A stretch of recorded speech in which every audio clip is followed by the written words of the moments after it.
Welcome, ladies and gentlemen, to your Fun Fishing Adventures live stream. My name is Scotty. Today, we're fishing for bowfin, channel catfish, blue catfish, if we get lucky, and we get really super lucky, we'll get our hands on a flathead. I don't really see that one happening, but you don't know. So, hang out with us. If you don't mind, hit that thumbs up. Subscribe to the channel. It's free. Jana, how you doing? James, how you doing? Welcome in.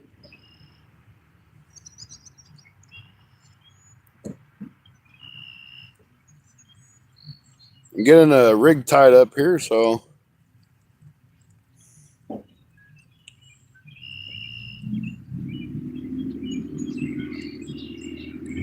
it'll be just a minute. I'm assuming once again notifications did not go out.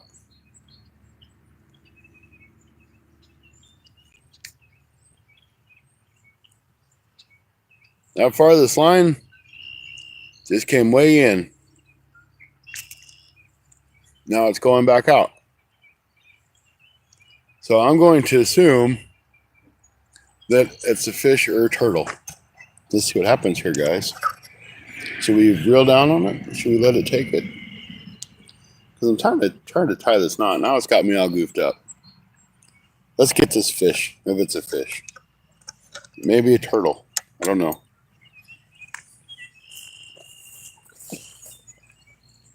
What's this ball here?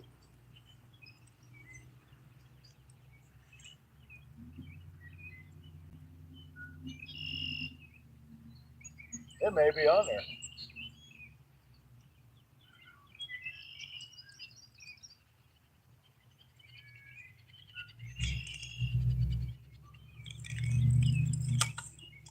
Fish on, guys. It's a bowfin. It's what we've been after.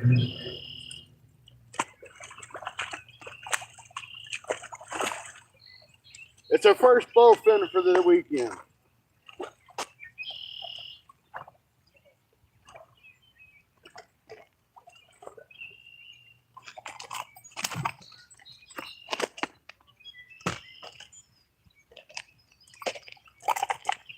All right, guys. This is a bowfin. Let me get my grips. Because this dude's got teeth. I'm not sticking my hands in his mouth.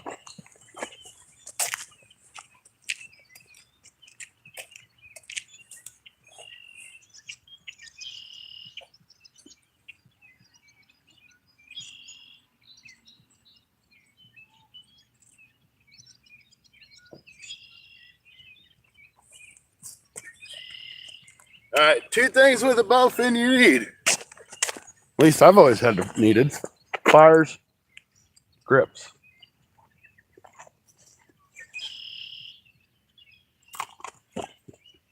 Dude, you tried to eat me. You see him try to eat me, guys?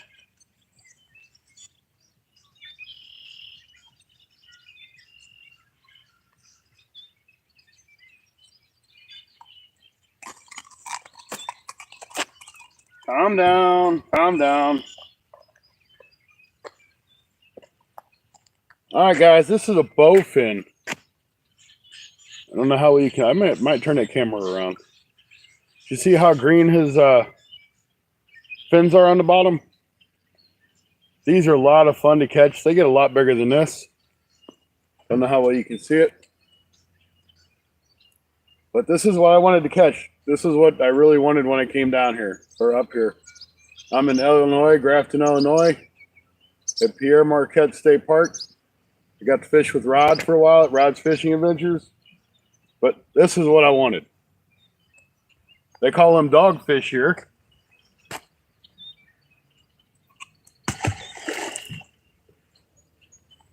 And they're a trash fish. But it's our first one.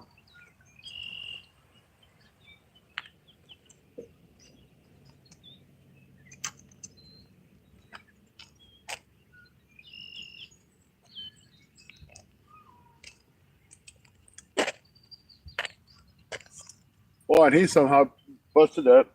Wait, my weight's over there. Huh. All right. Well, I gotta get this untangled now. But we got our bowfin. Todd Projects, welcome in.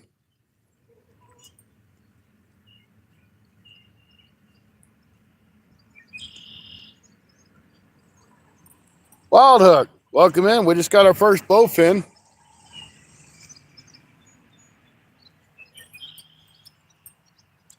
It's got my line all messed up. I might end up just be easier to cut it. I don't know. Let me see what I can do. It's just big old knots. Knots. I'm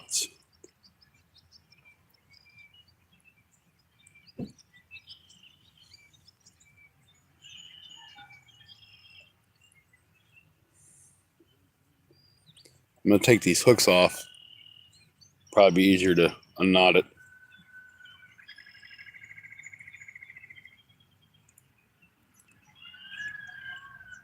But that's what we wanted, guys. We wanted that bowfin. A trip here to Pere Marquette without catching a bowfin, it's just not the same.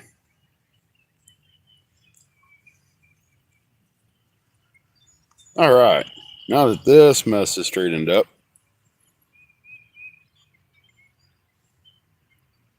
boy, he broke it right at the leader. I'm going to have to retie that. All right. I'll be right back, guys.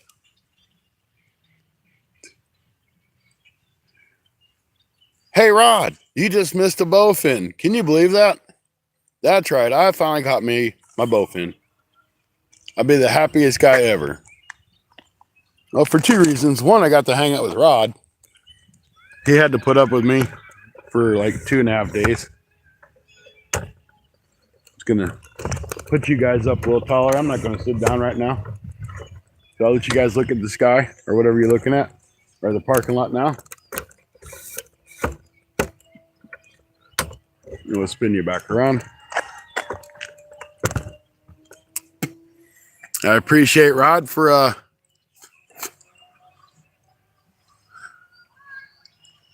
oh, that thing it's a beautiful fish. And it really wanted my bait. It liked it so much it ate both pieces.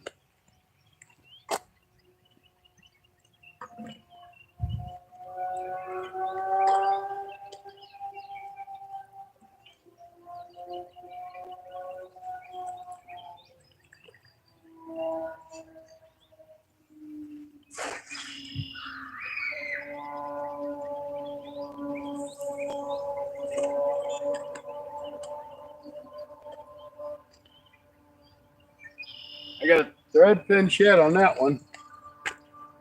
And then on the other one I had a skipjack. No, I had a piece of shad on it. All right, let me tie this, retie this line here real quick. We'll get back at you.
So I tell you what, we've been running hard, Rod and myself, and I was exhausted. I got back to camp today, and I'm like, that's it. I took a nap. I just couldn't do it no more. I was beat. We had a great time. Didn't catch a whole lot of fish. Rod caught a lot of fish. He caught a lot of drum. We both caught some crappie.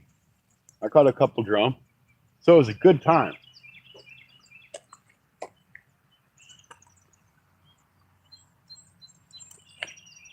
Now that I caught that dreaded fish that some people don't like, it made it a better time. An even better time.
I'm kind of bummed out. I didn't see him hit. I know he hit. Re-rig.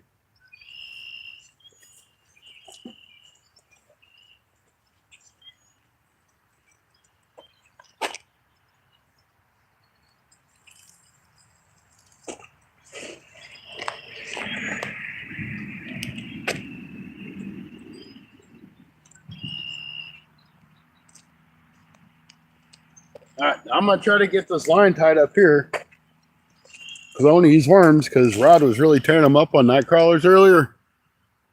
So I wonder if that's not the ticket. Ended up getting 2 carp and a white bass. That's awesome.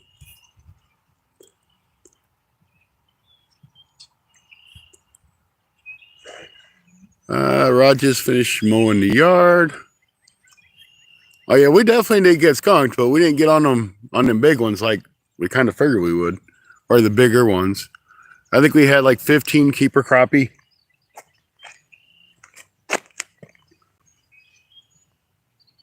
But shoot, I would say we probably caught,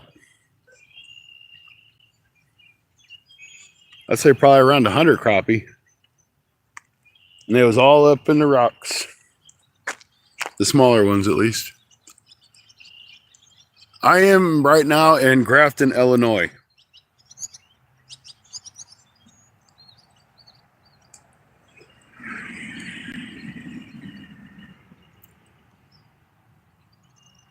I am at Pere Marquette State Park. It's Pere Marquette Harbor. I do believe that Pere Marquette State Park is the largest state park in Illinois. It's a very nice state park. It's very beautiful. If you ever get a chance, come check it out.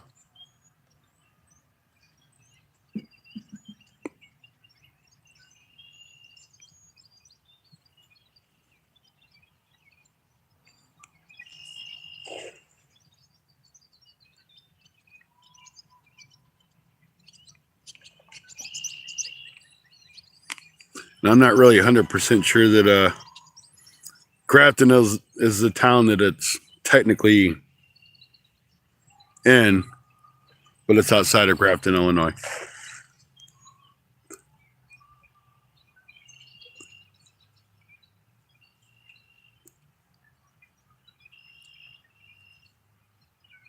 Well, hi, Cody. Welcome in. I remember you. Matter of fact, you remember that tent that I bought? I'm using it.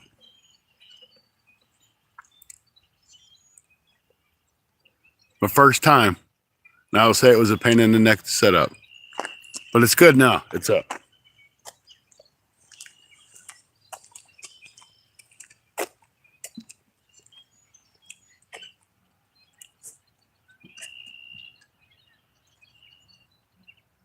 Have you looked? It's caught a bowfin. That's it so far. Or I'm sorry, I should say dogfish.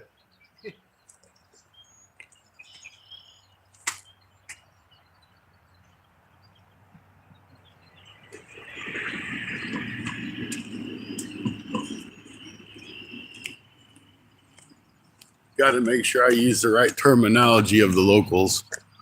So I had to call it dogfish.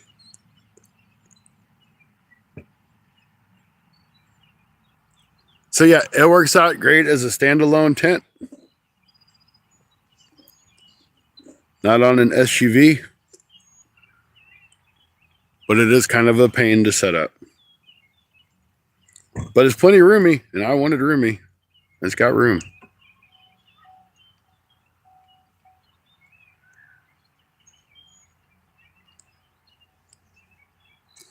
All right, I got my hook set up here. Let me get it tied on this other rod. Then we're going to throw a night crawler out there. See if we can and get something with that. I'm about to head to Bismarck Lake. All right. I did really well out there. I think it was 3 weeks ago, maybe 2 weeks ago. 2 weeks ago, I caught 7 channel cat. The smallest one was probably 2.5 pounds, and the biggest was 7.5 or 8.5. And that was in 4 hours. So they're there. They're biting. Take advantage of it while you can, because they're going to go on spawn soon. And there ain't going to be no catching.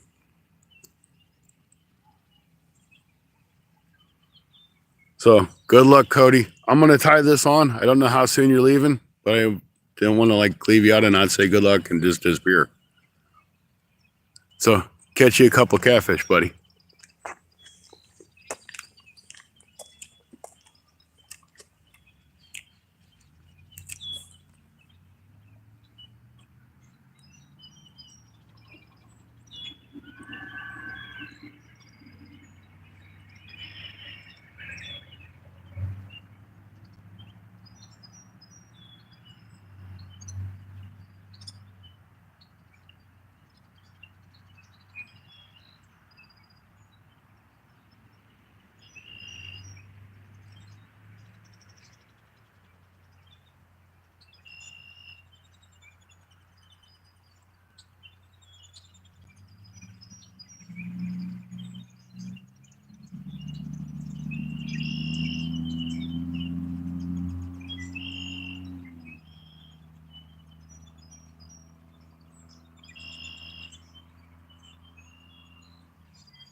All right. All right, so I kind of forgot about having this rod with me. It's a bass rod. It's my skipjack rod. It's going to work good for a worm rod.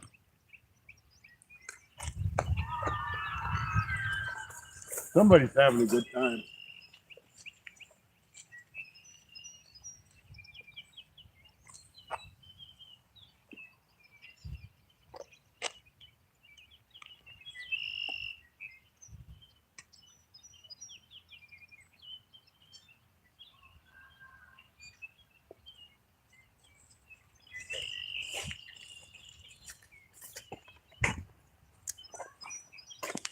All right, we're back.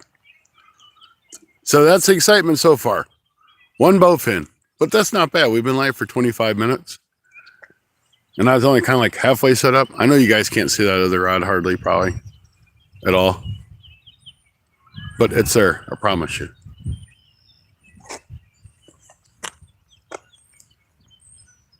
If the wind noise is bad, let me know. We'll take care of that. It's not super windy out here today, so I don't think it'll be too awful. Not like it was yesterday. Oh, they're at home. I just wanted to give something else a chance. I like my fancy PVC pole holders though.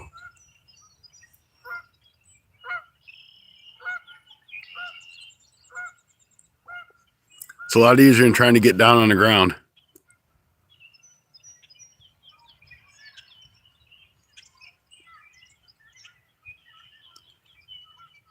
I wouldn't mind painting them, but the paint's just going to get chipped off of it. Then I'm just like, I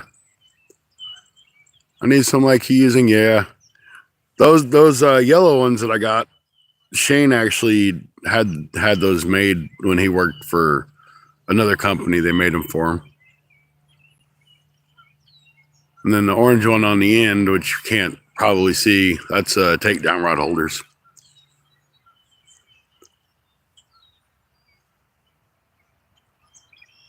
You have to figure out how to make a good step or good setup for big rock holders. I don't really know. I mean, if it was me and I had like a gap, I'd just get a big piece of PVC and put it in there and then slide your rod into PVC. Those are like just big rocks. You can't really do a whole lot of nothing. I mean, there's a few things you can do. I've seen some stuff on YouTube. Believe it or not, look on YouTube if you want to figure out how to do something. Because that's the place to look. I think you guys are looking at a whole lot of sky. Let's not look at so much sky. I feel like I'm crooked too. Am I crooked? I feel crooked. Could be because I'm looking down now too. I don't know. But hopefully that's just the start to the day. We'll get a couple more. We're going to go probably, well, we'll go 2 hours at least. At least 2 hours.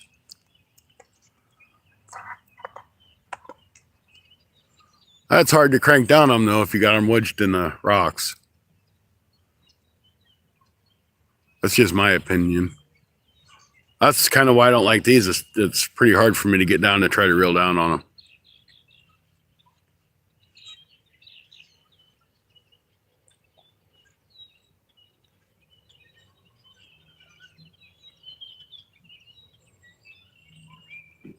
Now, I don't see the threadfin shad and stuff jumping in here like I did yesterday. So with this cold front coming in, it might have chased, they might just not be active.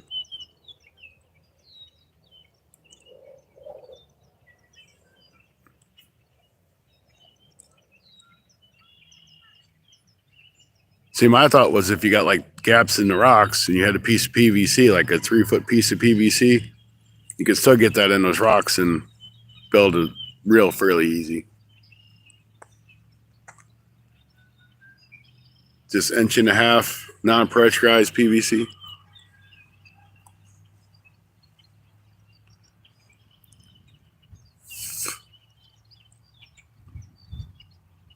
Yeah, see now the muddy river banks is why I made my PVC pole holders. That way I could just shove a piece of rebar in the ground, put my PVC holder over the top, and I was ready to go. I think I made them 3, maybe 4 foot tall. It worked out really well.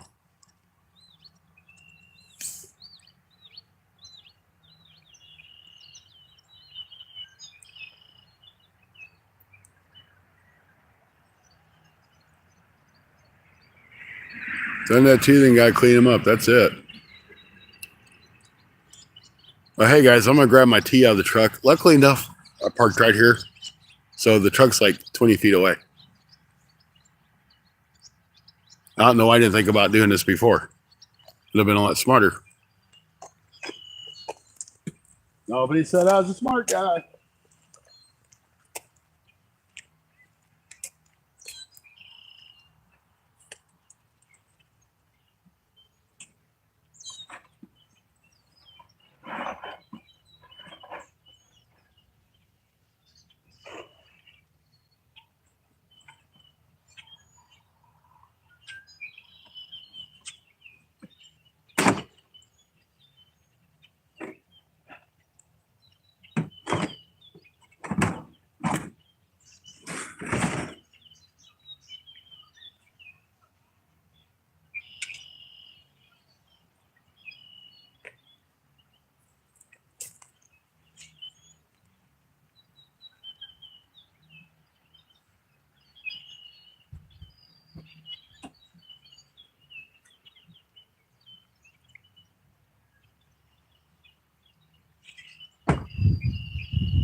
I went ahead and grabbed my light while I was up there because it's such a long ways to go. It's not really. So this is the light that I use, just so if anybody wants to know. It's a Braun light. It's got the same screw as a tripod, so you can just put it onto a tripod. All right, Rod, have a good night. Thanks for coming in.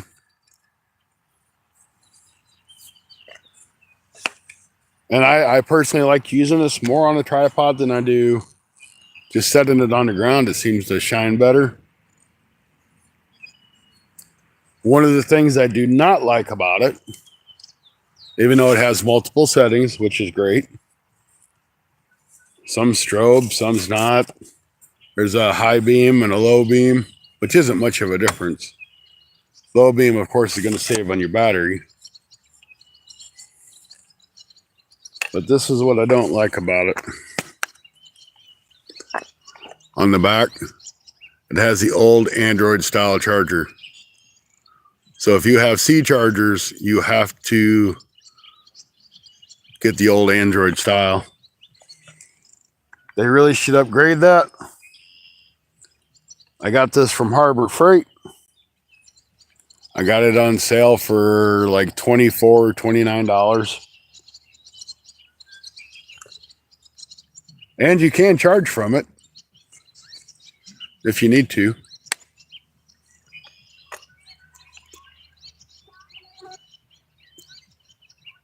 Okay, I will. But they really need to put C chargers on these and not the old Android style.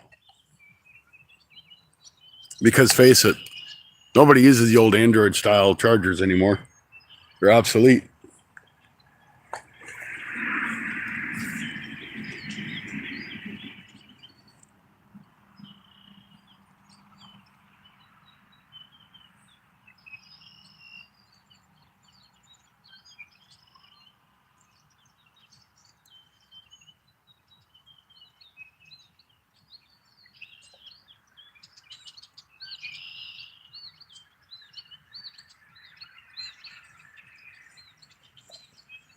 And I want to say, and I could be wrong, So don't take it for what, take it for what I think it is. I think it's a 1200 lumens light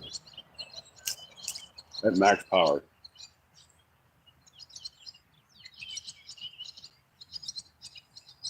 But really for this, that's great. Plus I have an overhead light that I think works. It might not work. Sometimes these lights work, sometimes they don't.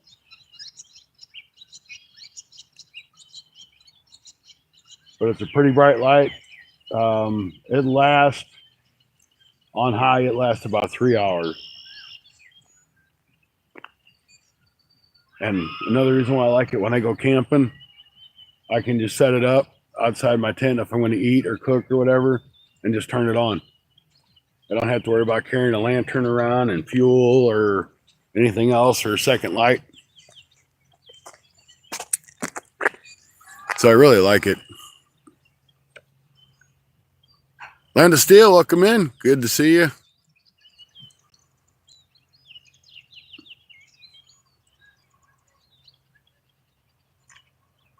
I'll go ahead and take a picture of that and send it to you, Todd.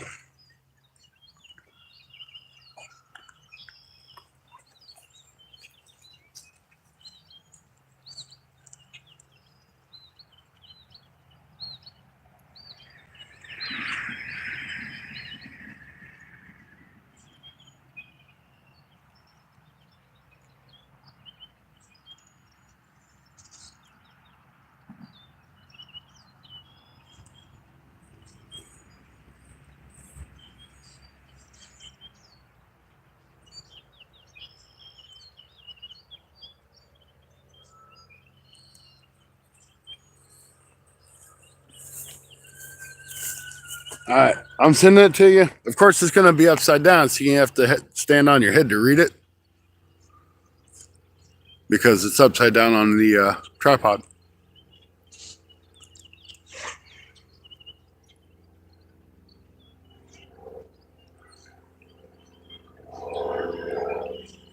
But you can get those at Harbor Freight. Sometimes you can catch them on sale. If I catch them on sale again, I'm going to get me another one.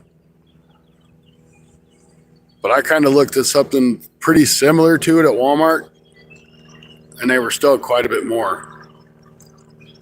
All right, James, be safe. Come back when you can.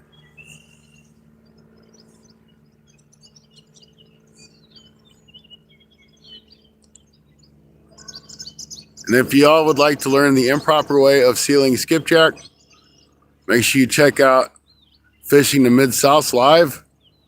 He was having a heck of a time trying to get them vacuum seal bags to seal for him. Just got to pick at the guy.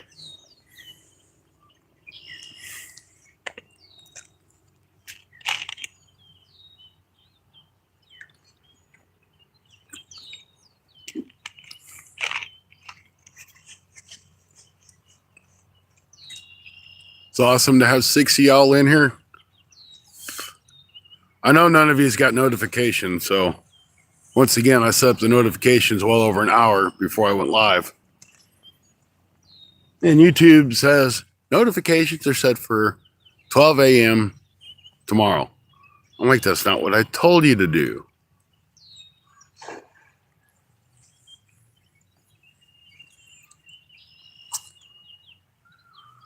Yep, yeah, I think normally they're like $40. Let me...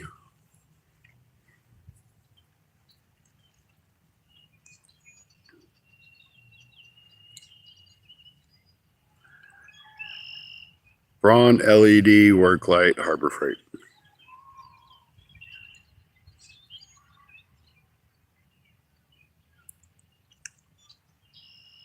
Just a moment, just a moment, just a moment. I don't have the best service out here, especially on this older phone.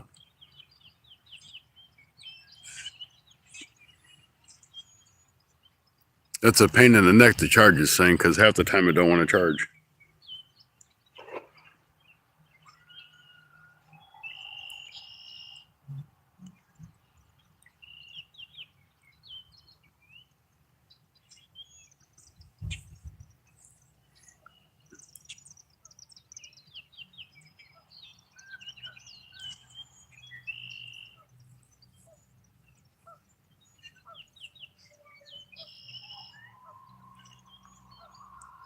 Come on, dude.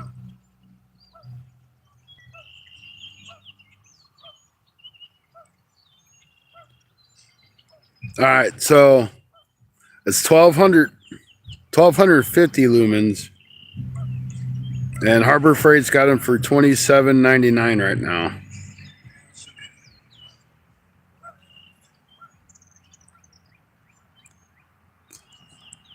Now we'll be fishing in Arkansas and Missouri. I'm happy to expand my fishing areas. That's awesome. I know I like it when I get to go down to Kentucky and when I come over here to Illinois, because I fish Missouri all the time, so I like to do other stuff too. Plus, it takes you guys to a new fishing adventure.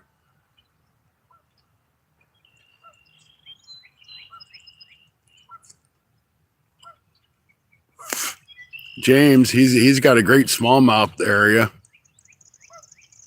It's just you got to get them when they're there. That's the whole thing. But that part of the no, I'm not headed to Ohio, buddy. That's a little bit out of my driving range. I mean, I could drive anywhere, but Ohio'd be an awful long trip for a day and a half, because I'd have to just like go up on a Saturday and come back on a Sunday or a Friday night.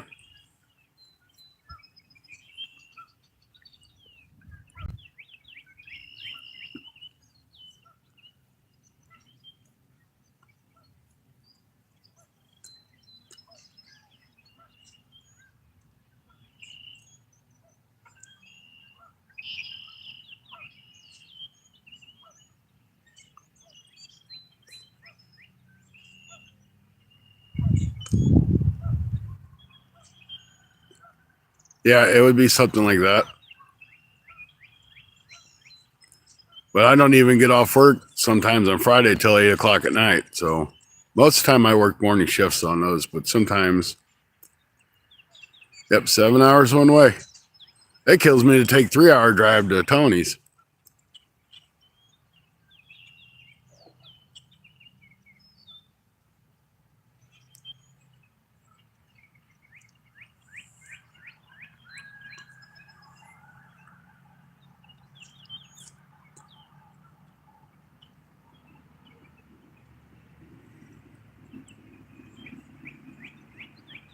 Just make sure you get your non-residential fishing license, because the game wardens do, the conservation likes to show up all the time.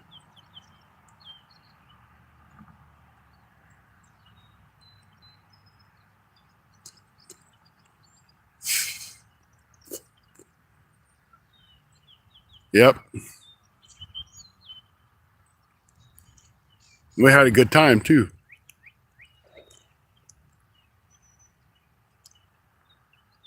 Heck, I didn't even know you was coming down till I don't remember if I was down there or I was on my way down there, and Tony said, "Hey, TP's coming." I'm like, okay.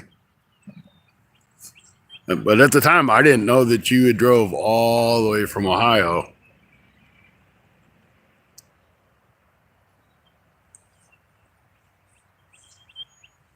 Hey, I appreciate it, Todd. Well, we ain't really getting no bites on this threadfin shad, which I thought we would because they've been loaded up in here. So I'm going to reel it in and see if we can't either relocate that bait or change it out.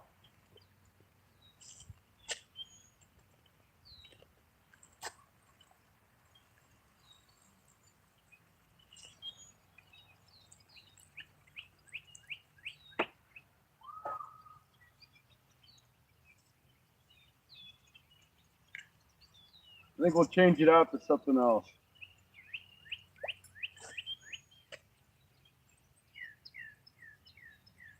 I got some gizzard shad that's got to get used, so I might as well use it.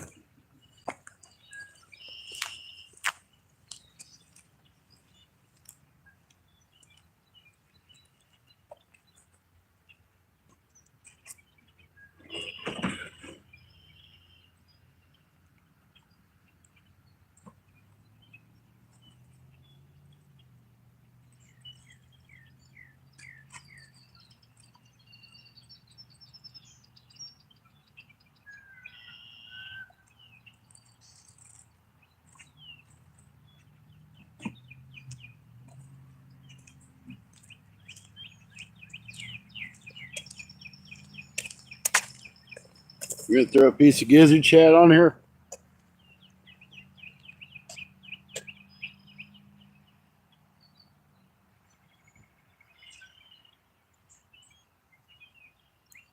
Make sure you get the scale off the tip of the hook. It will stop you from catching a fish.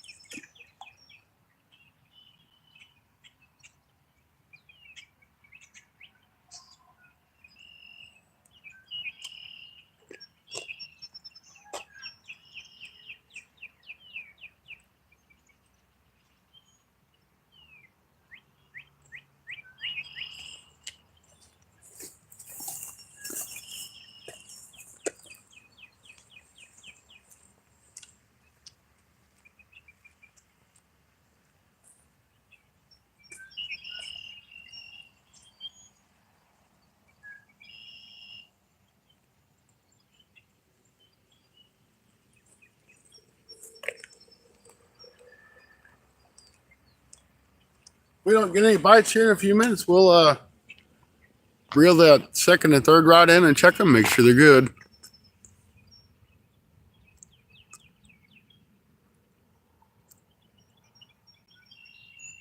Awesome, man. Should be able to in a couple of good fishing spots. Todd, have a good night if you're heading out. Thanks for stopping in. You know I appreciate it.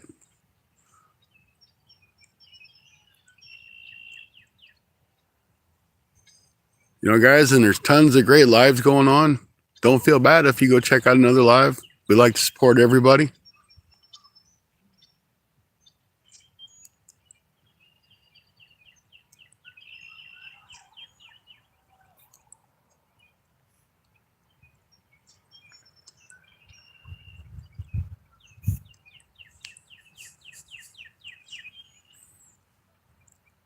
Man, it upsets me that I did not see that hit on that rod. It happened just that fast. Didn't even see it. I was fooling with trying to get that worm rod set up.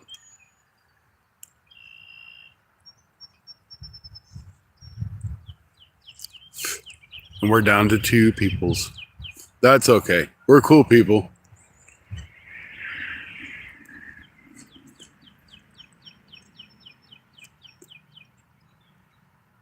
Hey, I thought about doing that. I just never had the guts to do it.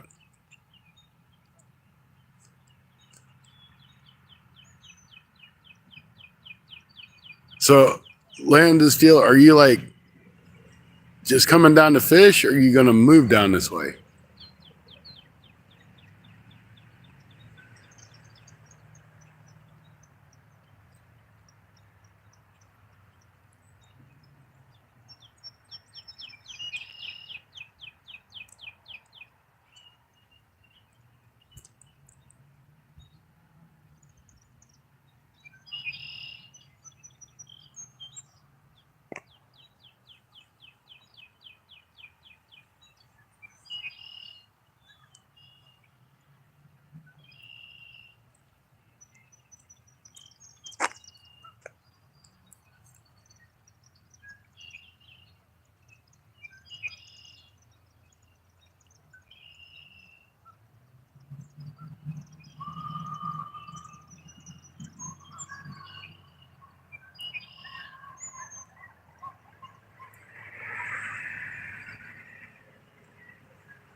The mosquitoes are out in full force.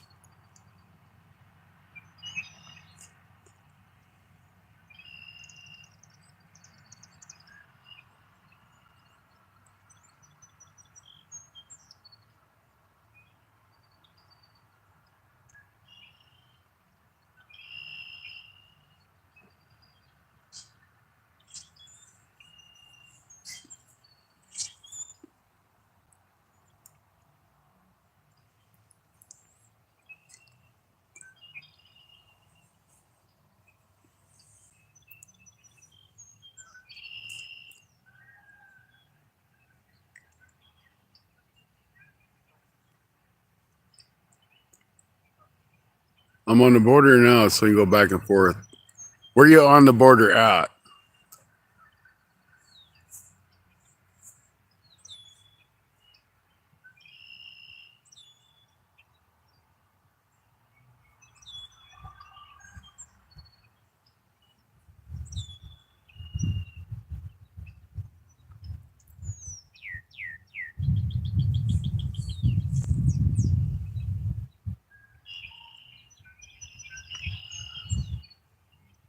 Mammoth Springs.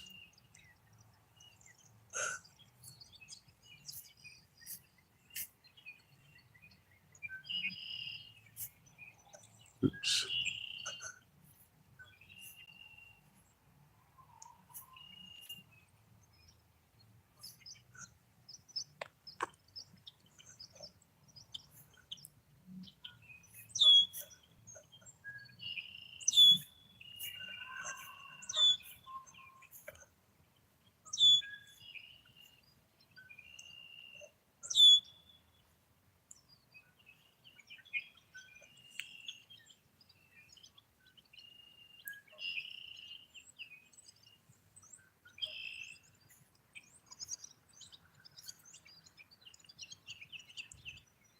Arkansas, Missouri. I don't know where Mammoth Springs is at. Depending on where you're at in Arkansas, you might not be that far away. But then again, you could still be a long ways away. I mean, there's a difference of 3 hours to 6 or 7, depending on what part of the state it is.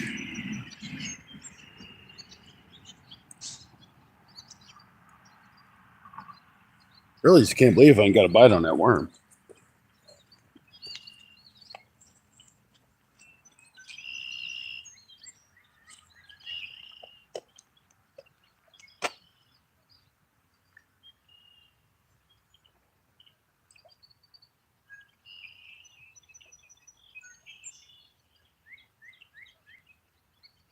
Nope, nothing even picked at it.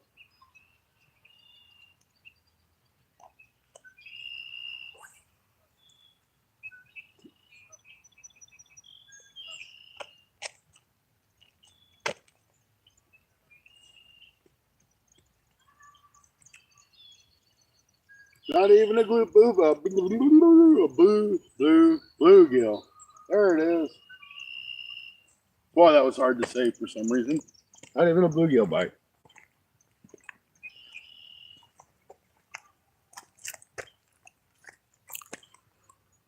He's an hour from you. Okay.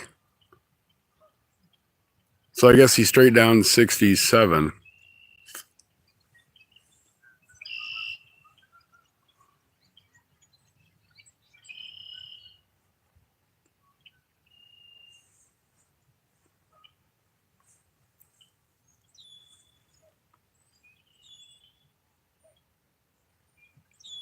See, his mosquitoes is all over. My light's over there. As soon as I turn that light on, all them damn mosquitoes will go over there.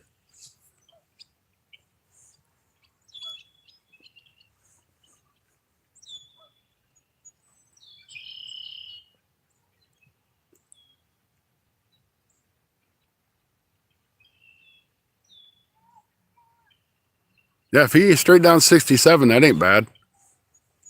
Matter of fact, if he's right down there, the St. Francis River runs down there. I think it actually might turn into the White River once it gets down into Arkansas.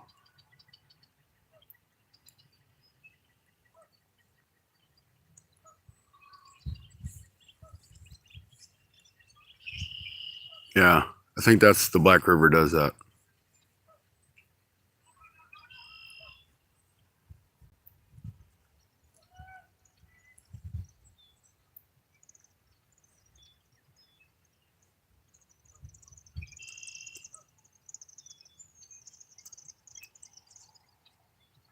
Yep, ran straight to the light.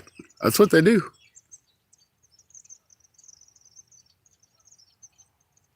We got 4 awesome people in. We have 3 awesome people in. You know, I don't play with a stupid counter anyway. If somebody wants to come and enjoy the stuff, they do. If they don't, they don't.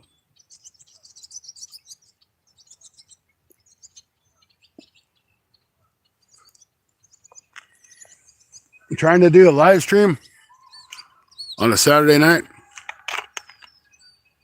You know, it's all in luck, man, because everybody does live streams when it gets nice like this. So they're scattered everywhere.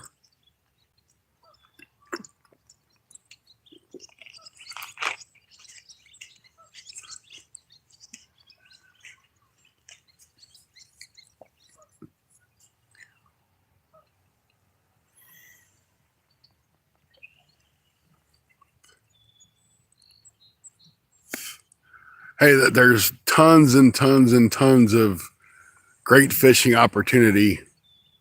Now, I've personally never fished Arkansas, but I know there's like a lot of really nice streams and things that flow through like the Ozark region of Missouri, even where James is at. It's crystal clear water. It's spring fed water. It's cold. The smallmouth love it. See smallmouth and carp. There's some catfish. There's more catfish once you hit the lake or get closer to the lake. But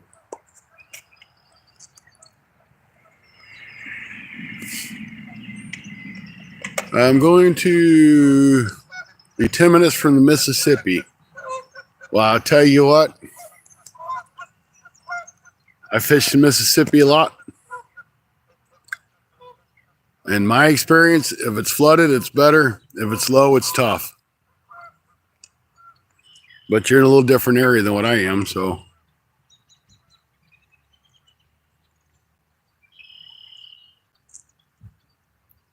And if you're 10 minutes,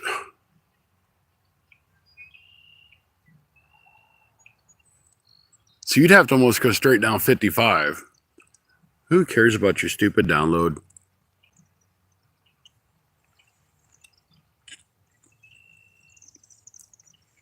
The phone wants to do a download and I didn't tell it to.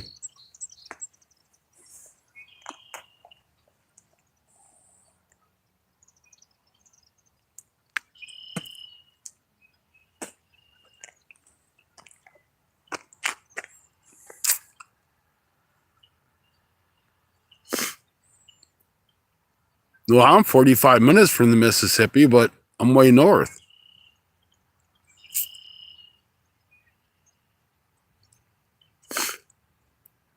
So if he's 10 minutes from the Mississippi, I'd be like still a 3-hour drive for me to get down there. So I'd have to go down and go through, I go straight down 55 and run it all the way into Arkansas.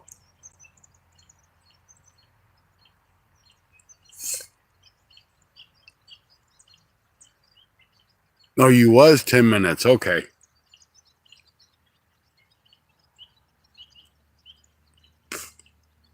I misunderstood it.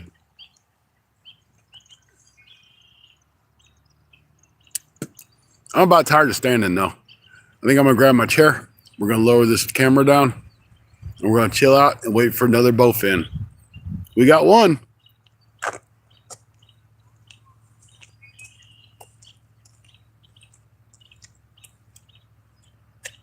Oh, this is really pretty though. I'm going to turn you guys away from the... Well, I won't turn you away. I'll just turn the camera around. That's pretty. I'll let you look at that. I'll be right back.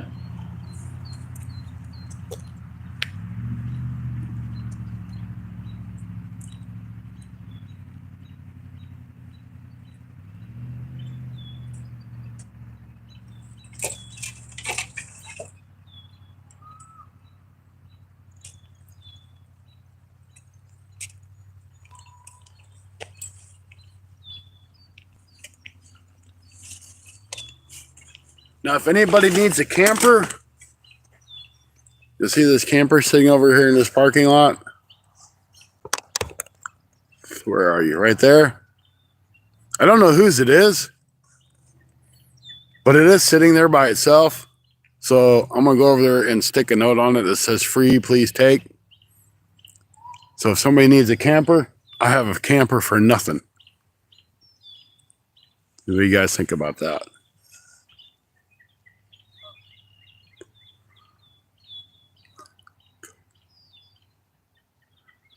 Yeah, there's a few here and there. They've actually been around for a while.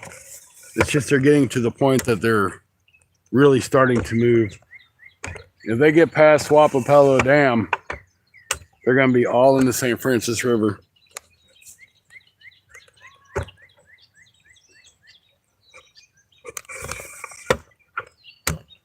And then before long, they'll be in the Black River.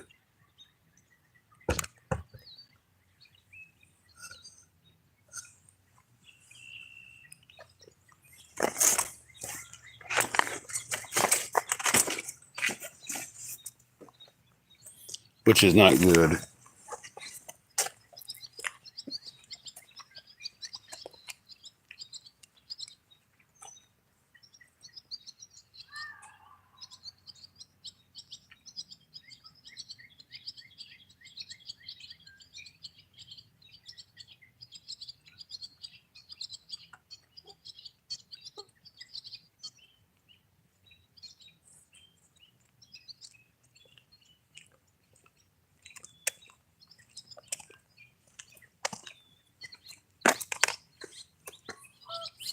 All right, we're rocking and rolling. I'm gonna charge my one phone, and then we'll put this charger on the other phone.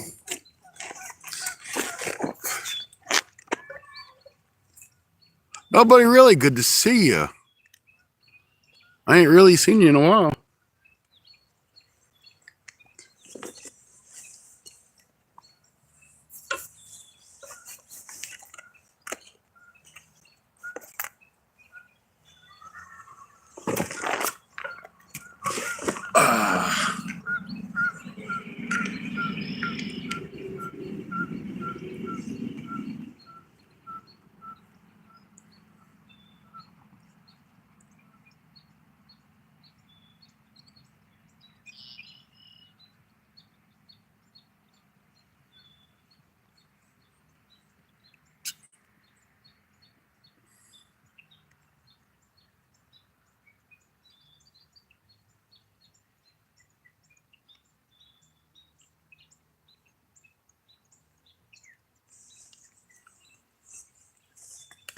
All right.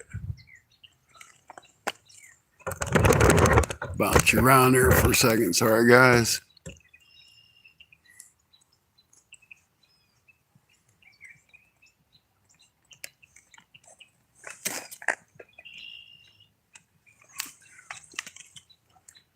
Hunting and stuff, I caught one of my target fish I've been after all weekend.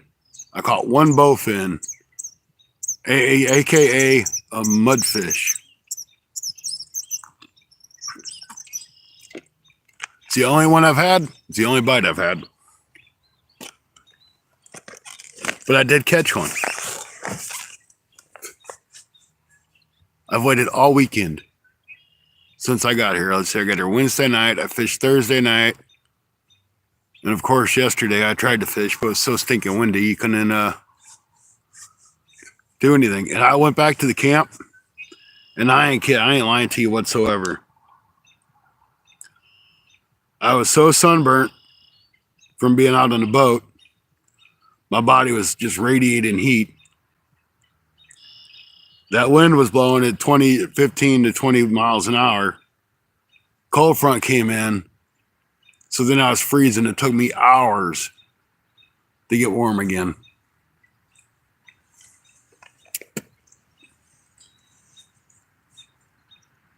So, yes, it was success. Hopefully we'll get one or two more.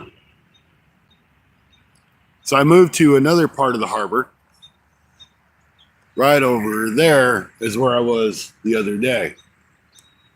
So I'm like on the front side of the harbor. It's a little bit deeper here. Not much, just the harbor's only 3, 4, 5 foot deep. In the deepest parts. You can't even put a boat in here in the summertime. You'll never get out.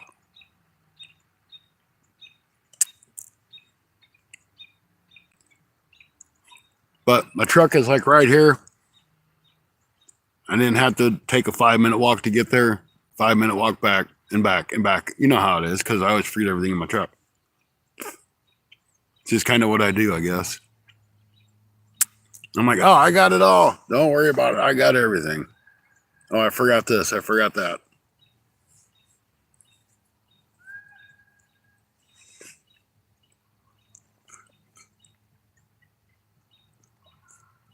I hate being cold like that. Next time you pull out of the way, yeah. I get you warm really quick.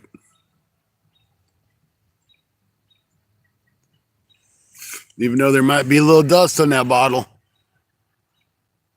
It's about what's inside. Man, that could be a country song.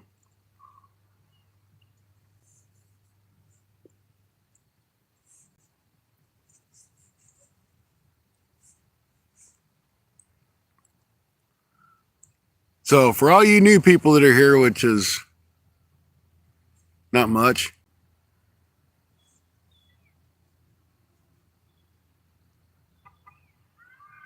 or welcome in. Good to see you.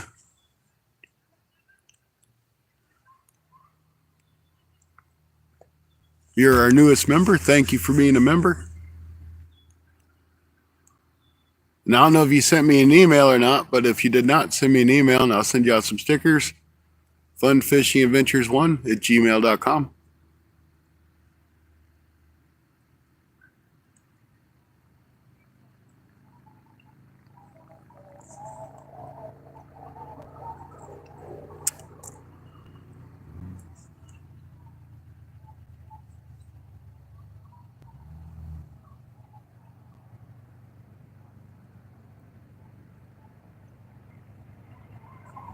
Stacy, good to see you.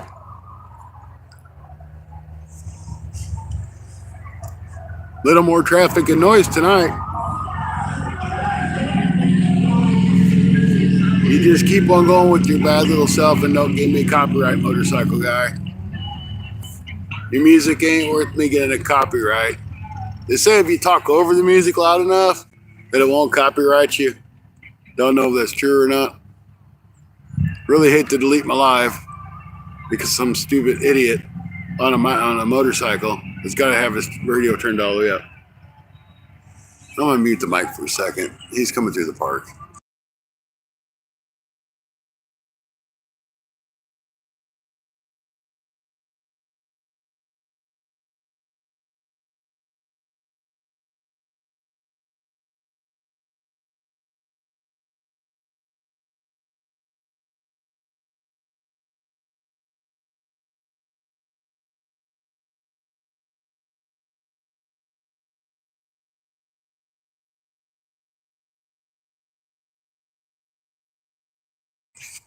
Okay, he shut his motorcycle off.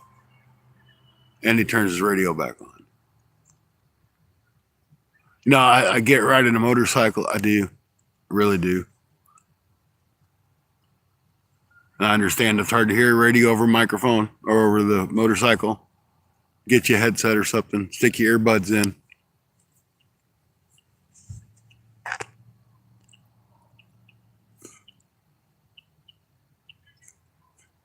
Yep, blaring music.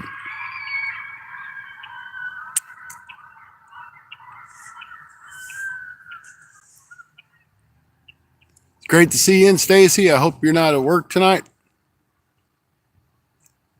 I don't know when your new shift start.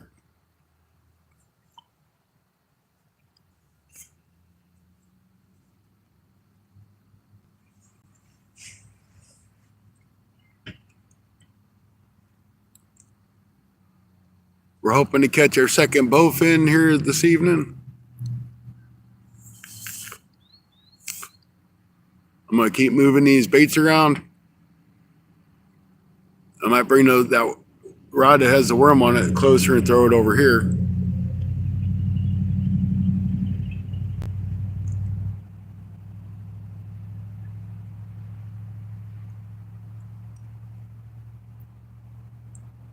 Because the deeper part of this harbor is to the right.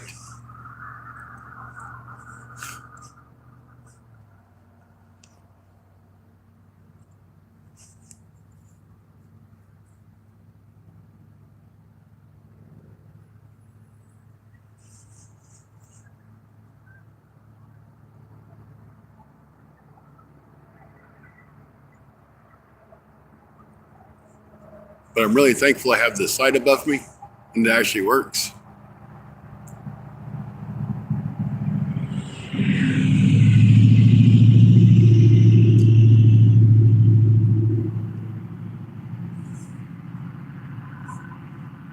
And guys, if you haven't, hit the thumbs up. You know how it is.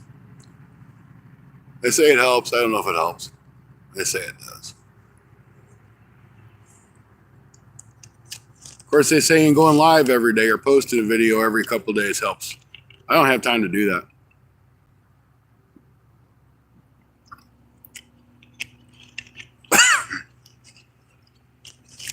In fact, it's back to the grind. 5 a.m. Monday morning.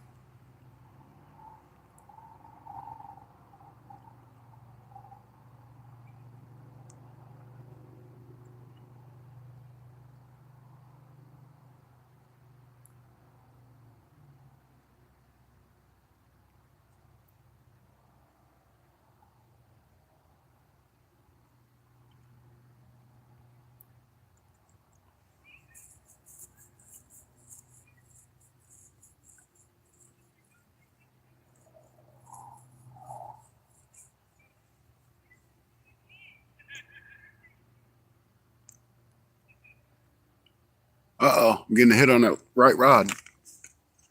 Right rod, guys, right rod. Closest rod to us. How's that? We're getting hit.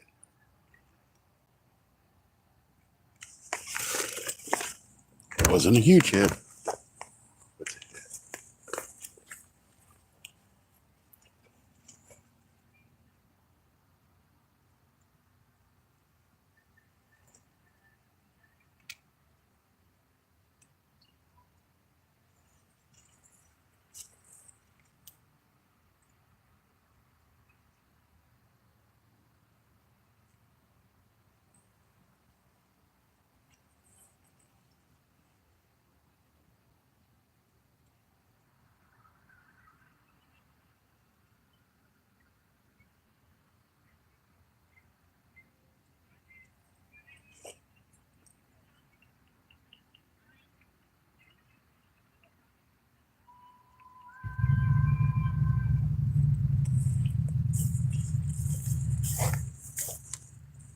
I'm going to mute the microphone. The guy on the motorcycle is leaving.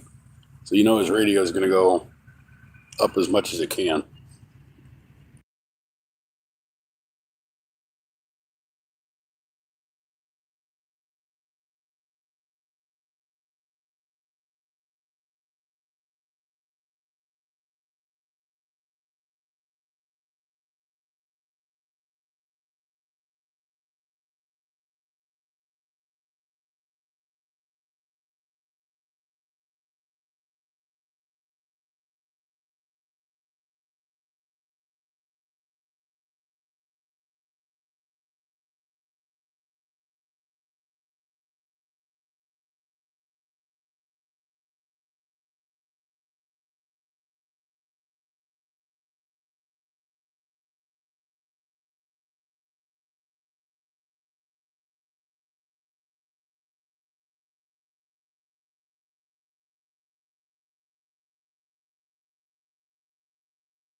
Okay, he's far enough away now.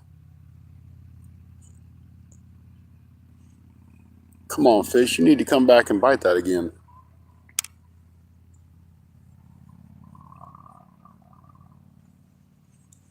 As soon as I sit down, he'll start bouncing it.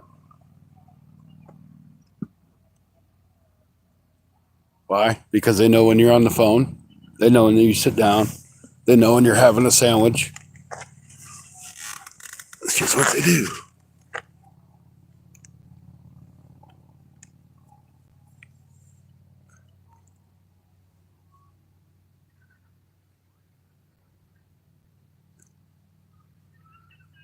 Well,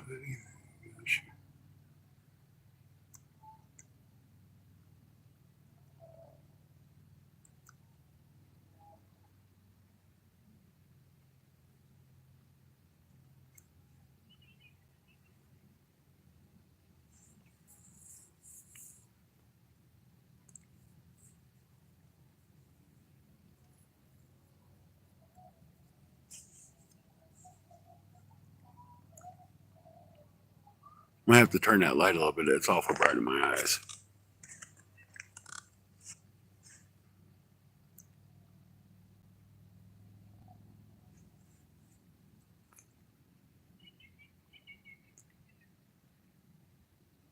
Yeah, that's it. That'll work. As long as you're not paying attention to those rods, something's gonna bite them.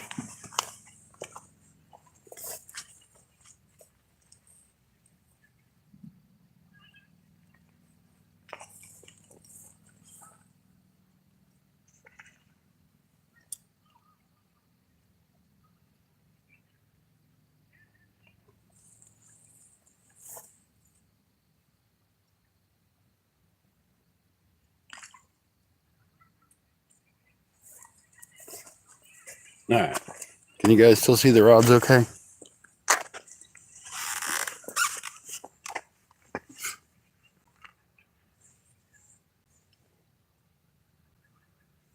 Yeah, you can see them fine. You can even see that black one a little bit now.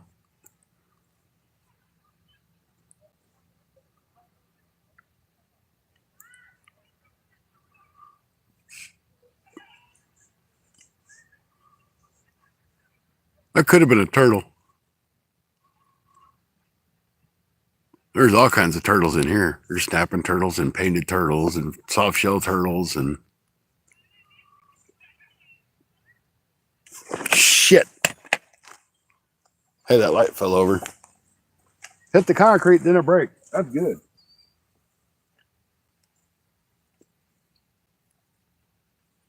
That's a really bright light. Don't ever look at it.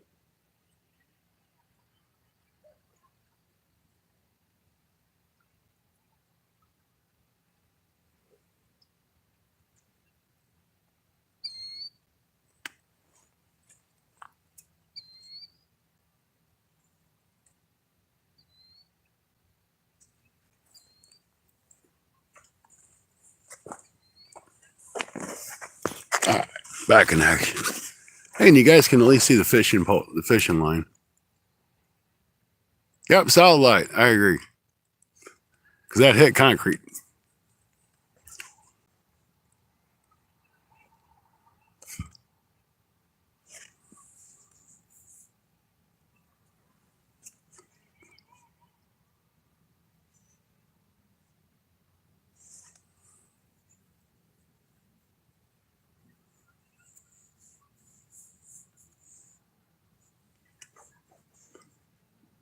Where'd that damn fish go? I need it to come back. So did anybody see that bowfin I caught? Did you see the rod bend over? Or did that line just go slack? I think James was in her.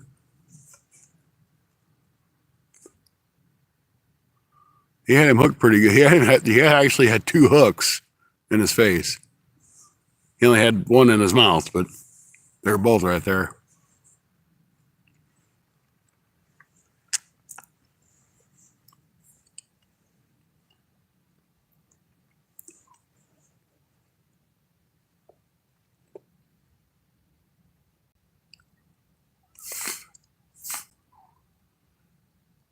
Shoot, he might have just chomped down on it and shoved it in his mouth then.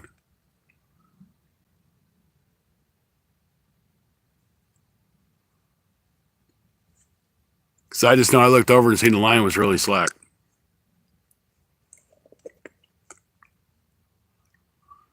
And guys, if you catch bowfin, most of the time they will bleed. And I don't really know why. They're not hurt, they just bleed. You catch them in the lip, they'll bleed.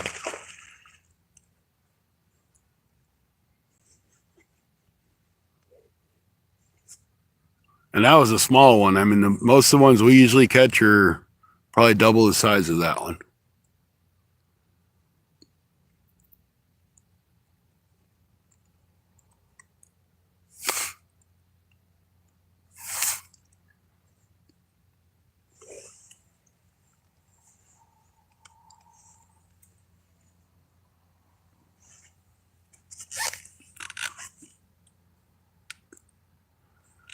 Yeah, they're a lot of fun to catch. That one wasn't so much, but I mean, he was still fun. But I mean, they'll just flat down, because they're slender, but they're powerful.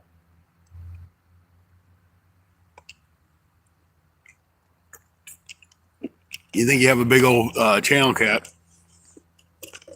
or something like that on your line, it's a bowfin.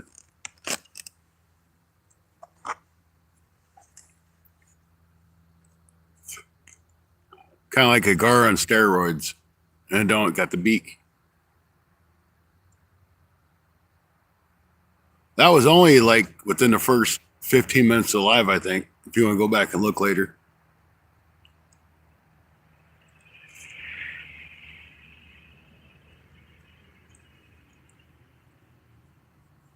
I'd already had the lines out for probably 20 minutes. Well, at least one of them.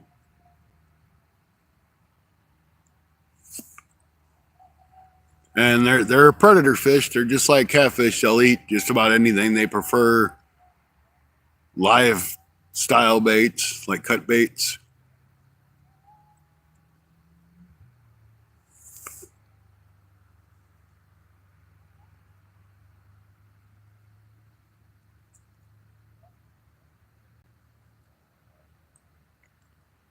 I would assume they would tear up a live bait as well.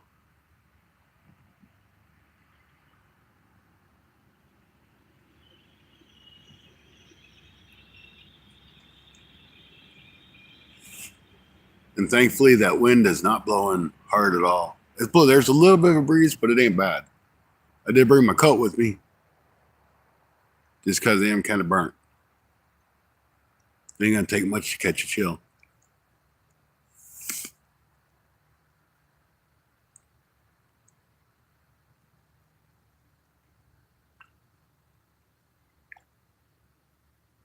Fat Cat, welcome in. Good to see you.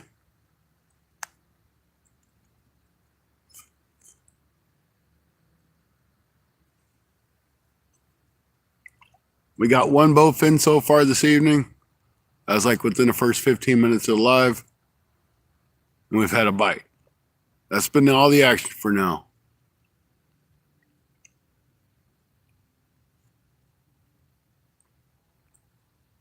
I think I'm going to reel these lines in and recast them.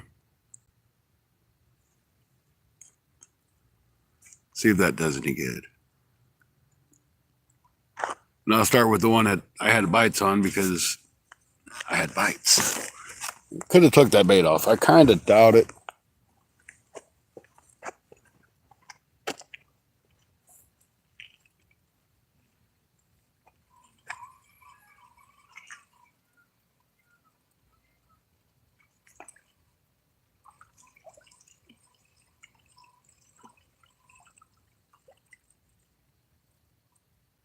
See what that bait looks like.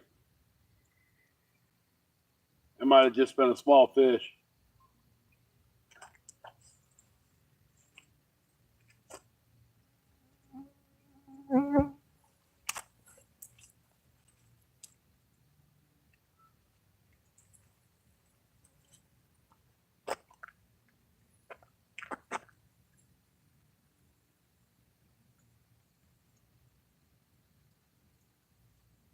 I just bumped into something reeling this in.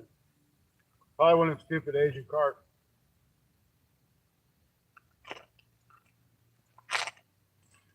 All right, I'm going to move this black rod to the first hole just so we can see a little bit better. I'm just going to chuck it over here. Not too far off the shore.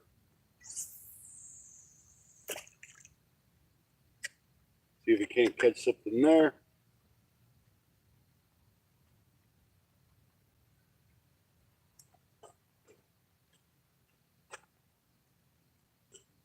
I think I'm going to leave this one where it's at.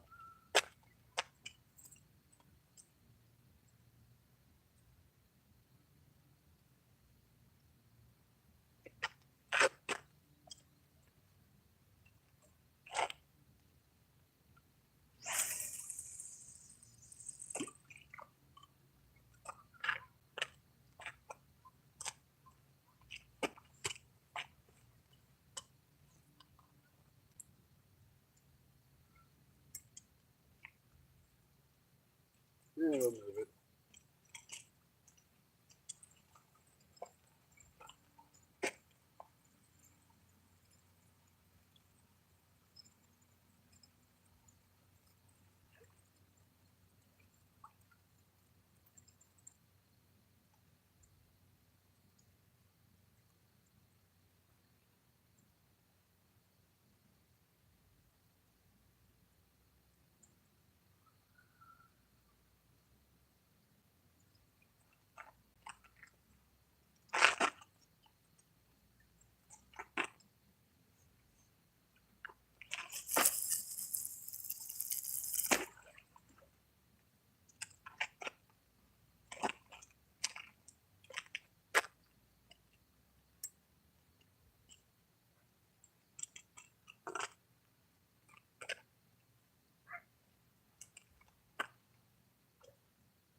All right, so all three of the baits now are to the right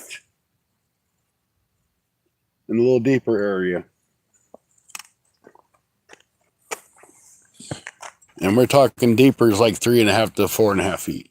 5 maybe tops. So it ain't like super duper deep.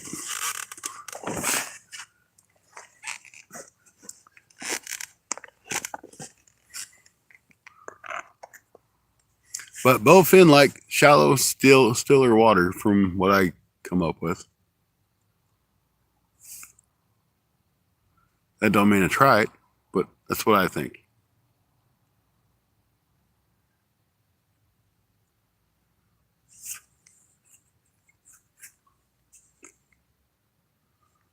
And I figure anything will eat worms, so I'll try nightcrawler. That's all we've caught. That's all rod caught fish on. That's the only thing we've caught fish on at all, I think, this weekend, besides for crappie, was on nightcrawlers.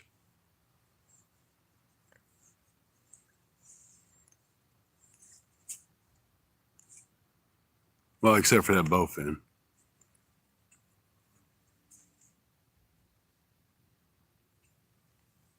We'll even catch our favoriteest thing, turtles, on a nightcrawler.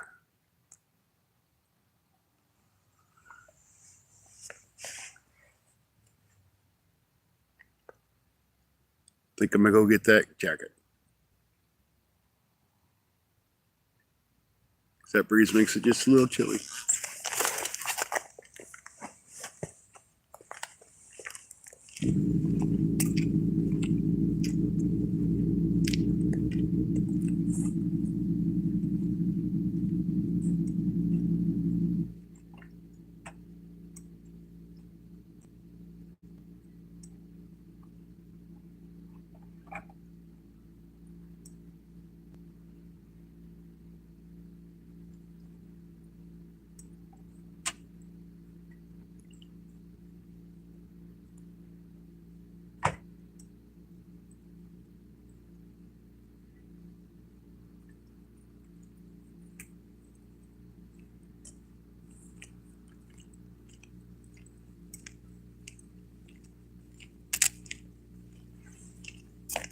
Thought for sure I'd get a bite because I walked away.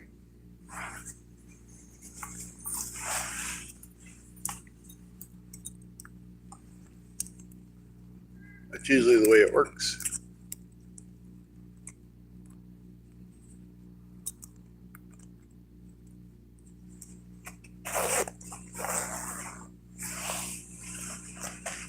It was funny. Earlier we was on the boat. Rod would throw his line out. Every time he'd turn around, sit down, his rod would start going. Jerry, thanks for stopping in, brother. I appreciate it. We got one bowfin so far tonight. Don't know if you know what that is or not, but that's what I wanted to catch, so I'm glad I caught one.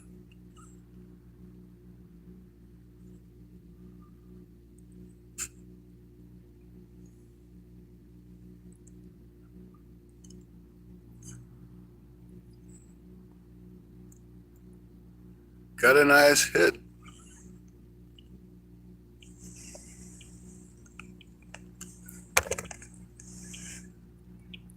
£5, awesome. Hey Tony, how you doing?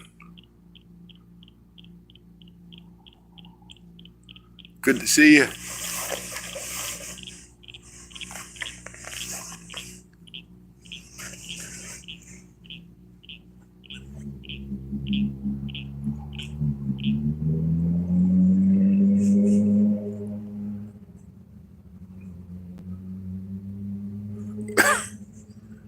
We'll give it probably another, at least a half hour, see what happens.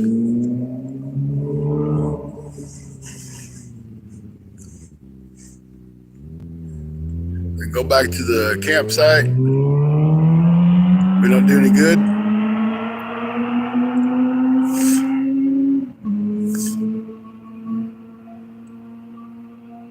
Make some dinner.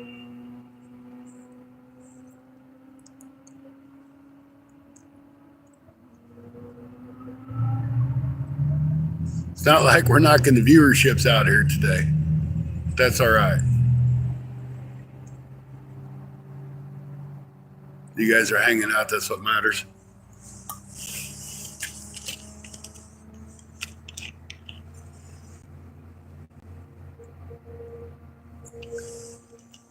Be nice if another fish would come hang out with us. You know, if there's one bowfin out there, you know there's got to be more. We've caught channel cats out of here and bowfin. Never caught a blue out of here, though. They might be staying out there in that current. But it's very possible they come in. If I was a blue cat, I'd come into a harbor where there's a ton of bait fish. Especially they'll start to spawn soon, so they can feed up.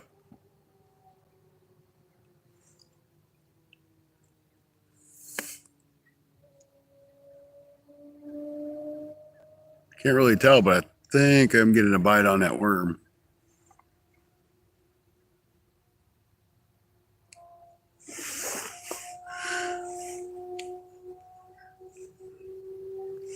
Need to get, if I'm gonna use them smaller rods, I think I need to get a little dinger bell, like a good clip on one, not like the bell bells, like the little jingly bells.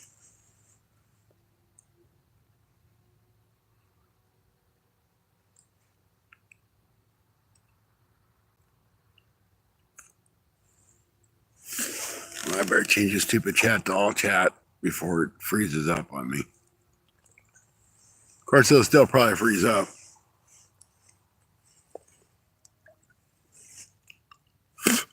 Because it's YouTube. Everything YouTube does is wrong. Tell it to schedule something, they don't schedule it. 2 days in a row I've had problems with it.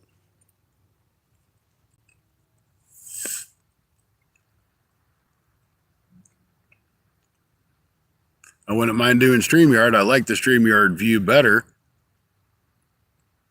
But I'm not going to pay the outrageous price they want for StreamYard. I don't use it enough.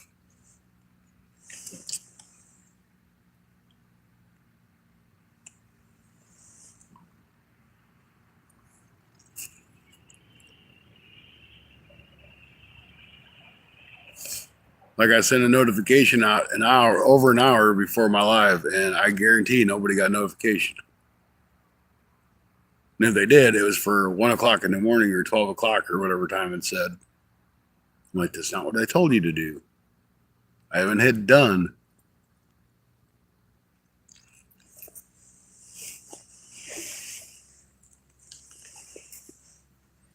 And it saved it with the picture and everything.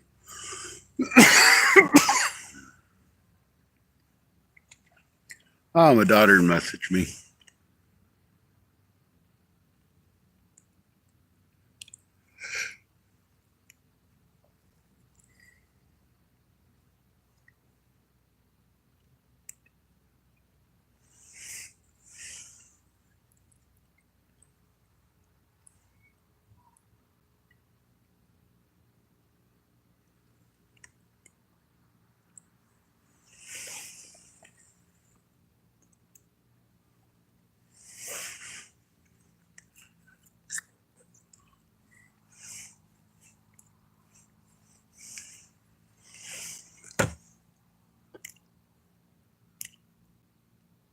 Hey, Heather, good to see you.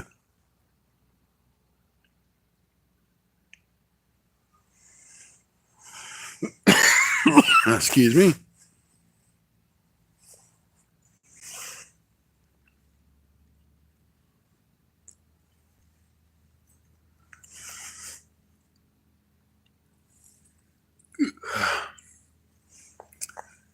So, Heather, tonight we're just going to go with hair fishy bowfin.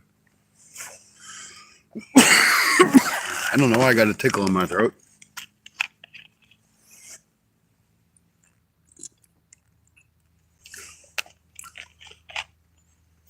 No, we're not kitty tonight.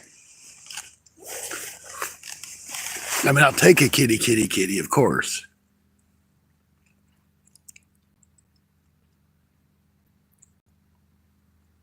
today, this weekend, all of our kitty catfishing has been here, drum, here, drum, here, drum.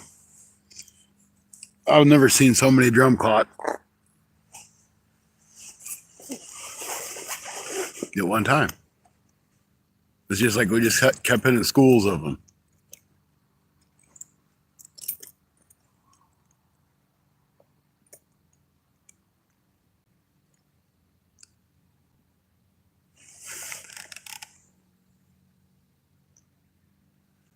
Here, bro, Finney.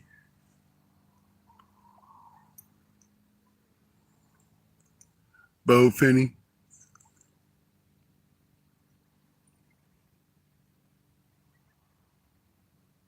So that worm I've got out there on that closest rod to you still can't see. It's an offset J hook. So I guess it's kind of like a circle hook. But I found it when I was digging through some stuff today.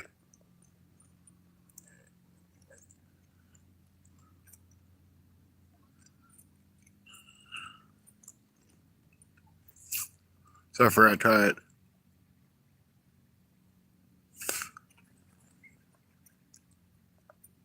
That's better. Here, fishy, bowfin, kitty. That works.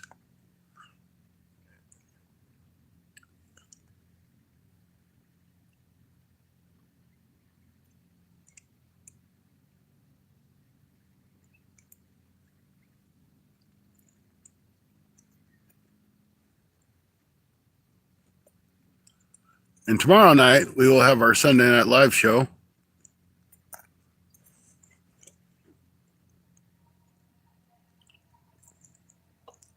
I will be streaming that on StreamYard. It will not be monetized.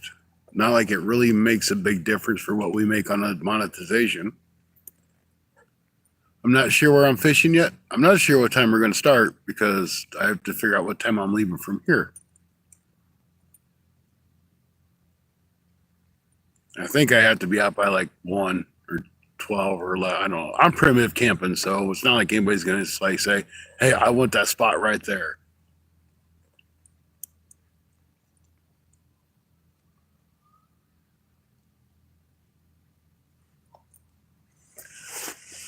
James says, for me, it's here, fishy, any, laugh my ass off. I'm in Illinois right now.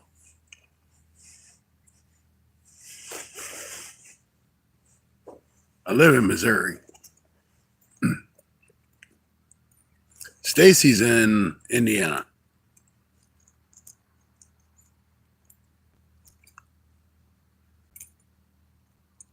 He's in the other time zone part of Indiana. Yep, Andy's in Indiana too. I don't think they live too far apart.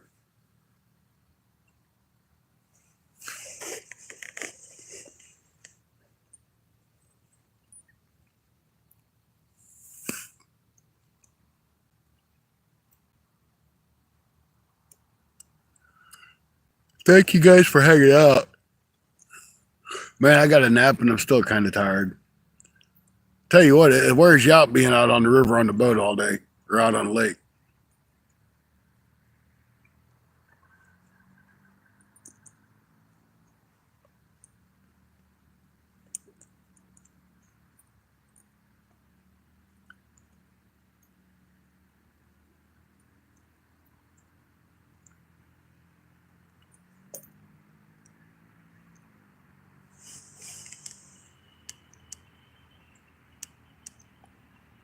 No, Rod's in Illinois. So you got Andy, the fishing Hoosier in Indiana. You got Bank Fishing Adventure. Stacy is in Indiana. Rod is in Illinois. I'm in Missouri. James is in Missouri.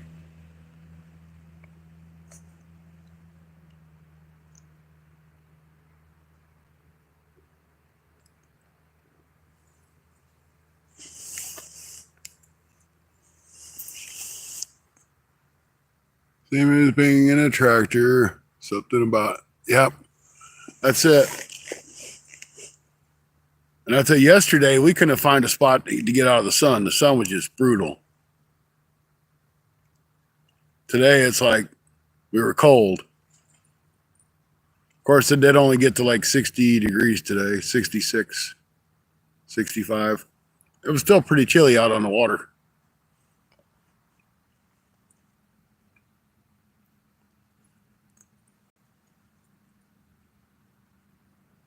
Really surprised we ain't got more action than what we have.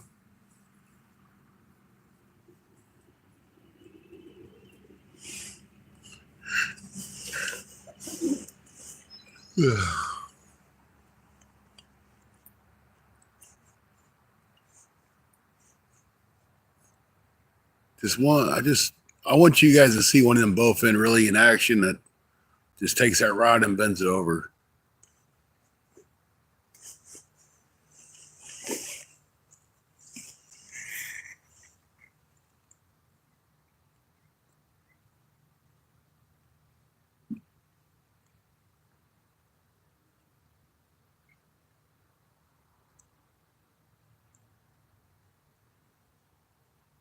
And line watching with bowfin is a big thing too. Like the one that we caught or that I caught earlier.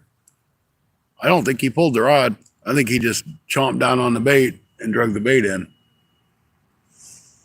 Because I just seen the line go slack.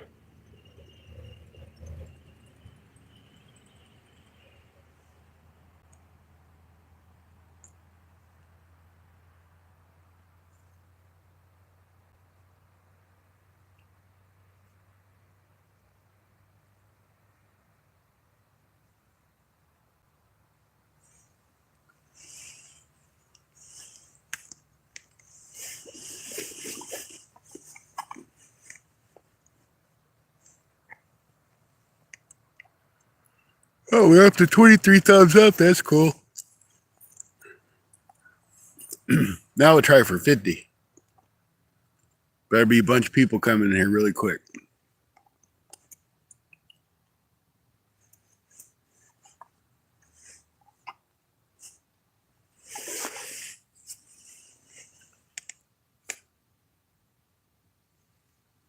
Yeah, he slacked the line.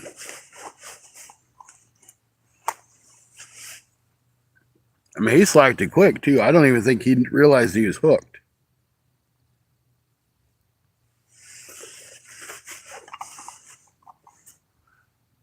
Hell, I didn't know he was hooked till I seen him drag it in and start taking it back out. I'm like, God, he's on there.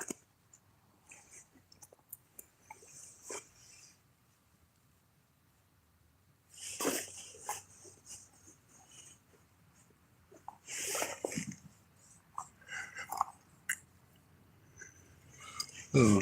I doubt I'll fish in the morning. I'll probably just break down camp and head back. Have a few spots in mind to do the show from tomorrow. I may come down and try to get some threadfin shad. I mean, might as well. They're here. I can always throw them in the freezer. But I tried those today. I didn't have a bit of luck on them. I did see a gar, but his whole snout was chopped off. So I don't even know how he was still alive.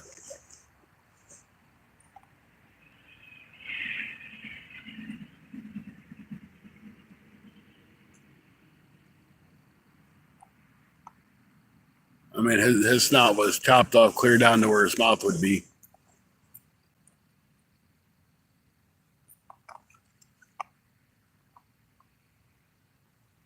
Well, thanks, Heather. I appreciate it.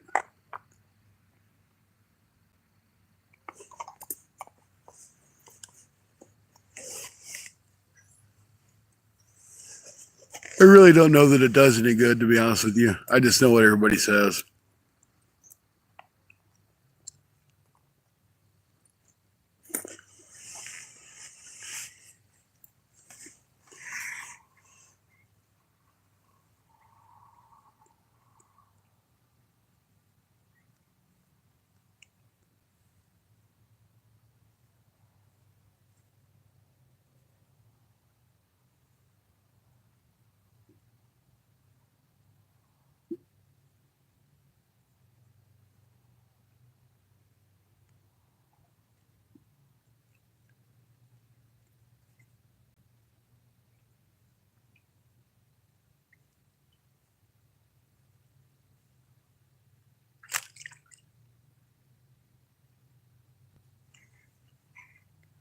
Sorry, guys, answering my daughter.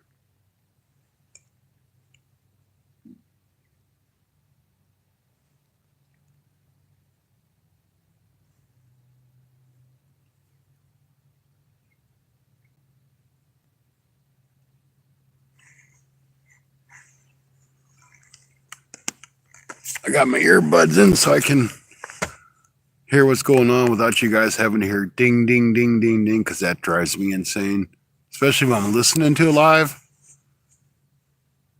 and somebody's constantly getting messages and the phone's ringing. It's like, I got my earbuds in, people. That's loud.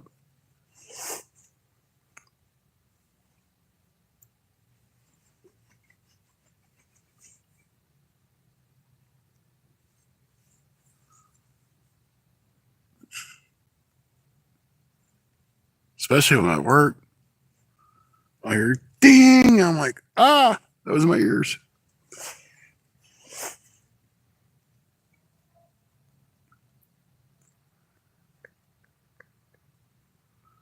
Well, we'll give them 15 more minutes to see what they're going to do. I'll give them 2 hours. One fish in 2 hours ain't all that good. But it's better than no fish in 4 hours. Done that one before.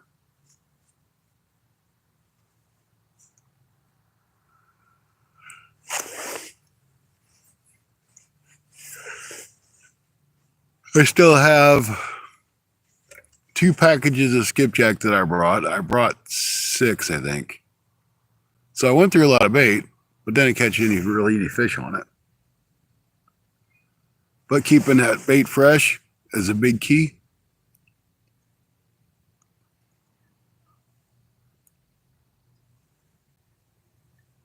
The fresher, the better.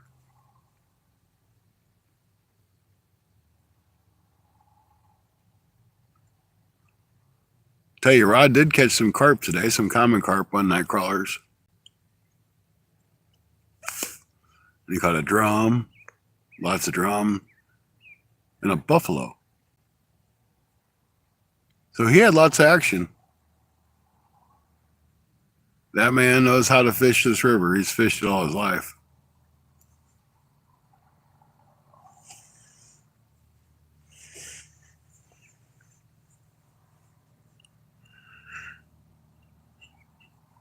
He's fished it. He's been all up and down this river and many other rivers, towing, pushing barges around in the tug. He's a very wise man. He's a great fisherman. He's a great dude to be around.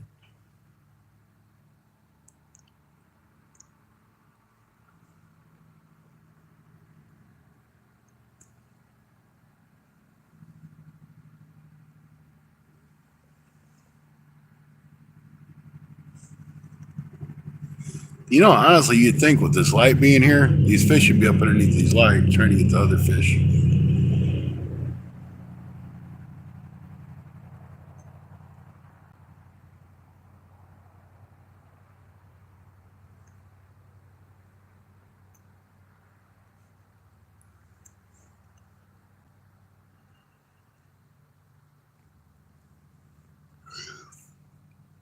Poor Heather. I know she's probably in about 10 other lives. I don't know how she keeps up with it. She like supports everybody that she can. I'll see her all over the place. She must sit at her computer and have like all these windows opened up just to watch other people's live streams. She's awesome. James is okay too. Hunting stuff's awesome.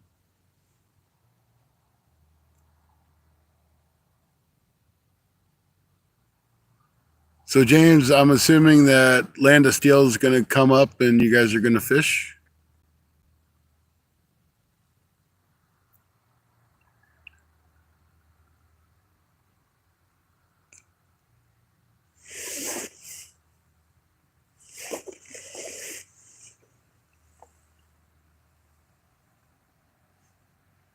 It's no problem at all, buddy.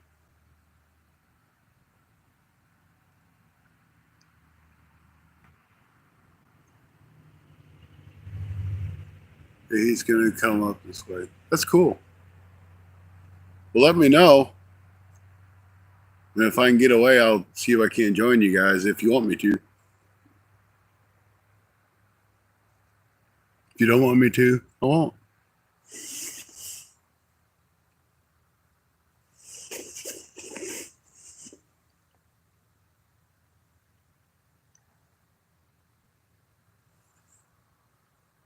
Here, fishy, bowfin, kitty, kitty. See, there's that support I'm talking about right there.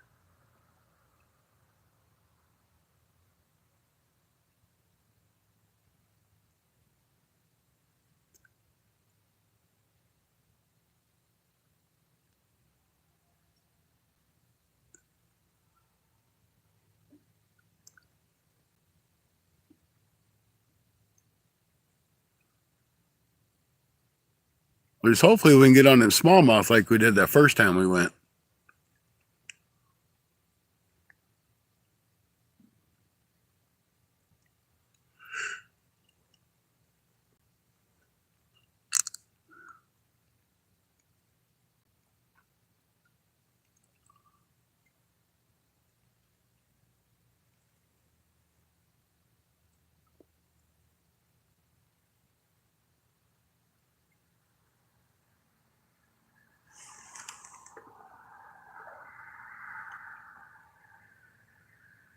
No, I didn't know that you had 500. Congratulations.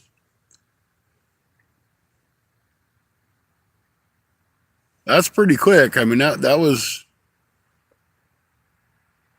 what about? Well, that's probably been a little bit less than a year since you started up again. So that's great. Now you just need to get them watch hours up. Get them up as much as you can before you get to 1,000 subs. Because that was my hard part. I had my 1,000 subs, but I only had like 500 watch hours. You need 4,000 to start making nickels and dimes.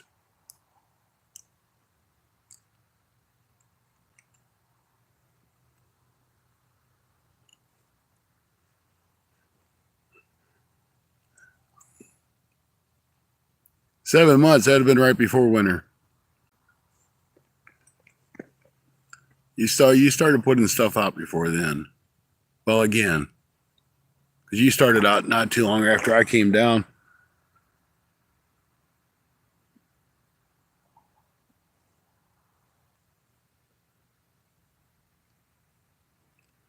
But you go to a lot of channels, and that helps get your subs too, going into different channels. That's a lot of stuff I didn't do. I pretty much just like watch the same people. So I didn't explore.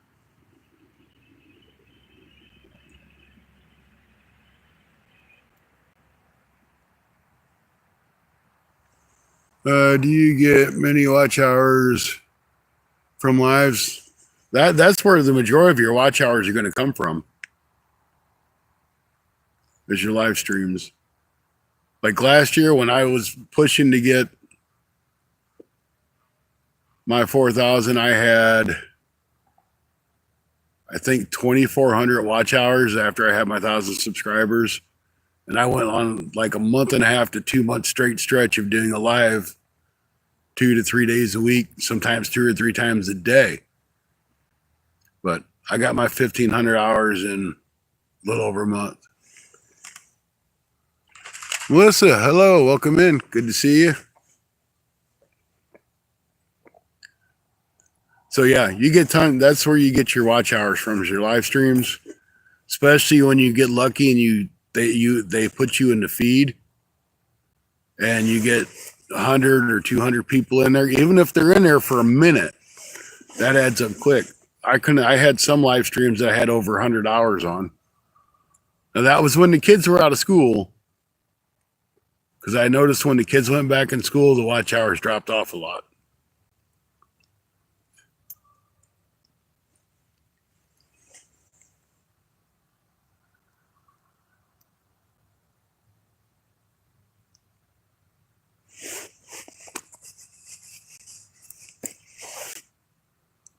Thanks. I appreciate it there, Melissa. You always welcome in. Everybody say hi to Melissa. Hi, Melissa. We're not going to be out here a whole lot longer. We've caught one bowfin, and that's it. We've had one bite besides for that. But we had to give it a shot. It's our last day here at Pere Marquette Harbor outside of Grafton, Illinois. It'll be time to head back home. Yeah, you get your revenue from your ads. That's why you don't make crap on live streams, because there's no ads on the live stream. But you can put ads in the live stream, but some people don't. We kind of talked about this last night.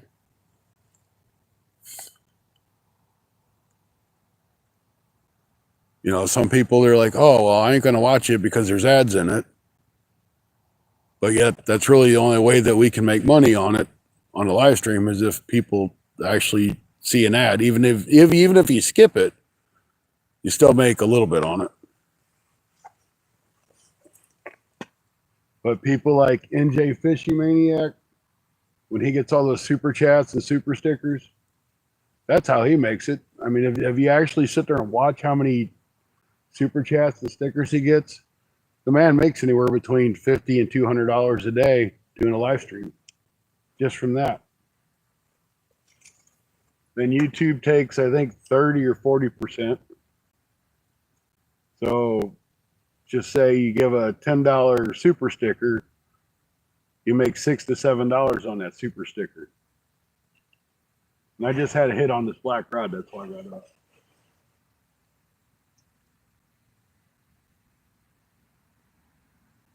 It probably ain't nothing.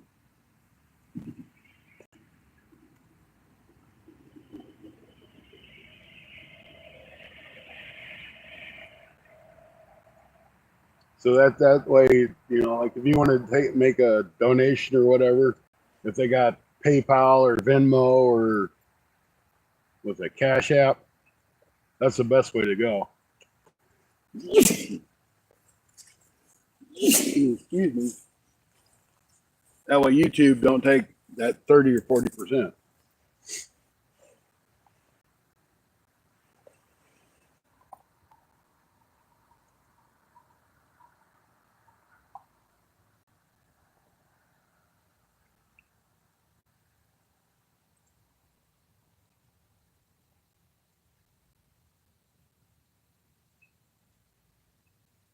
Don't know why I got the sneezes tonight. Must be the fresh air.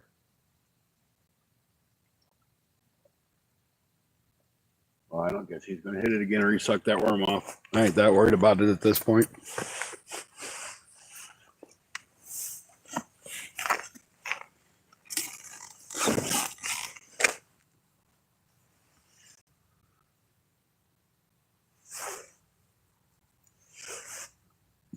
James, you're going to hit them hours by then. You better start pumping out every day.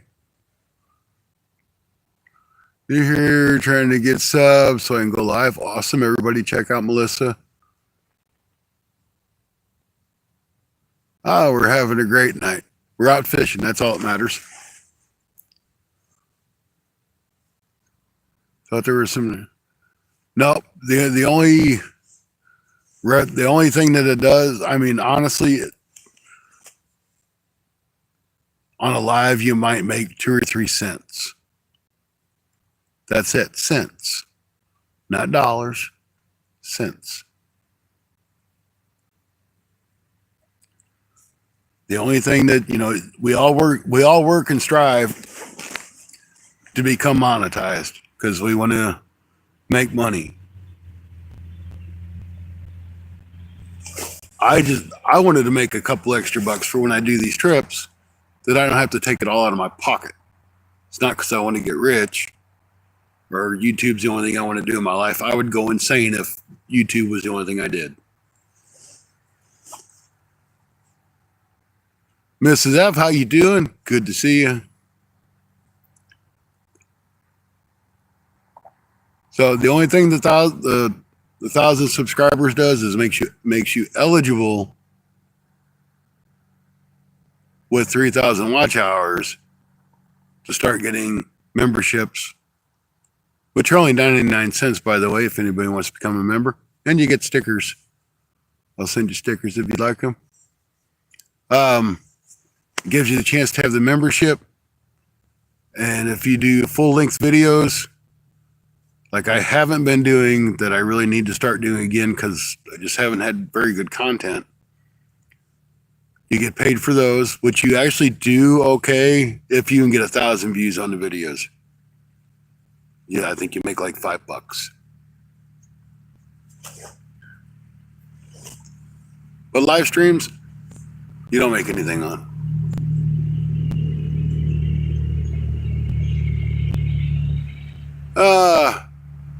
You can call me either one. I go by Scott at work. I go by Scotty on YouTube.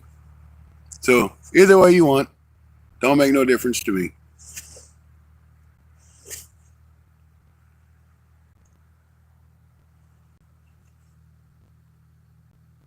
Chevy, welcome in. Yeah, it don't matter. I mean, you call me Scooter. My kids call me Scooter.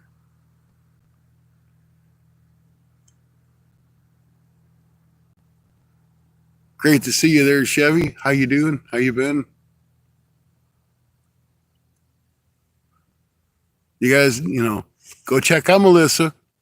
She needs some help. We've all been there. We know how it is.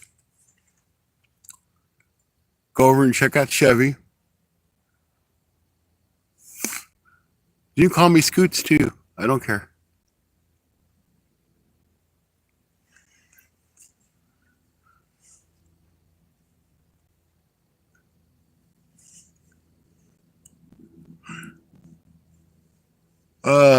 Just ain't seen Lexi in here yet tonight. Wonder what she's up to. Oh yeah, we're having a good night. We've caught one fish. That's better than what we've done the past couple nights we've been out here, so.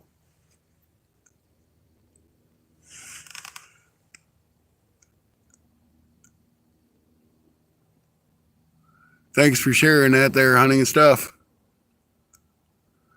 With 164 subs. Awesome.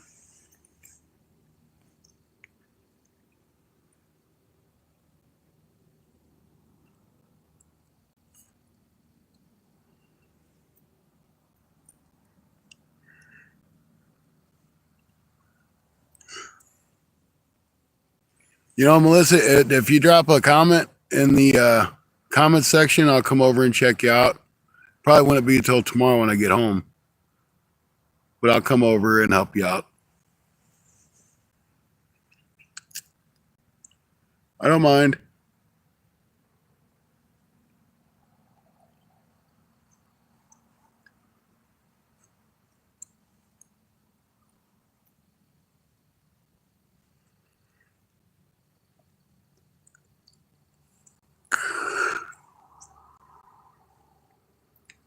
Guys, we've been at for 2 hours and 5 minutes. You want to give it a little more time?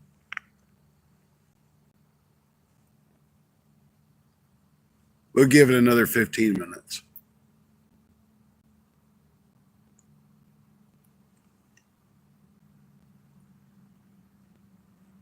Surely something's got to bite. It's got to.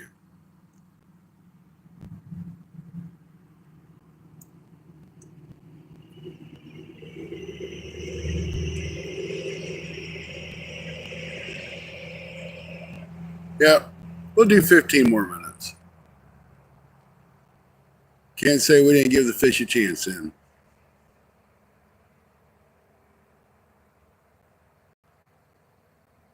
Or the turtles.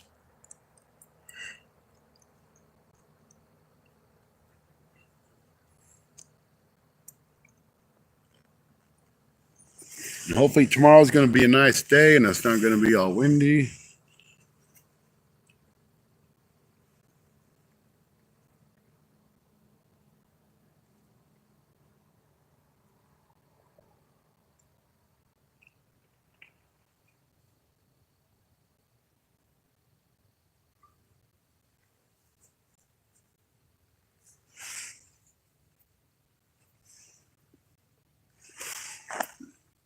Heather's support. Here, fishy bowfin kitty kitty. I'd love to hear her just say that like in person. Like do a short. That'd be fun just to hear her say it.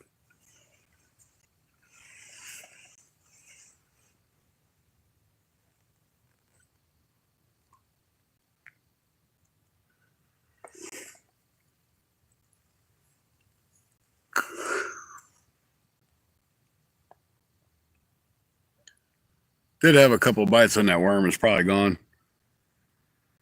Fat Cat's live. You guys go check out Fat Cat too.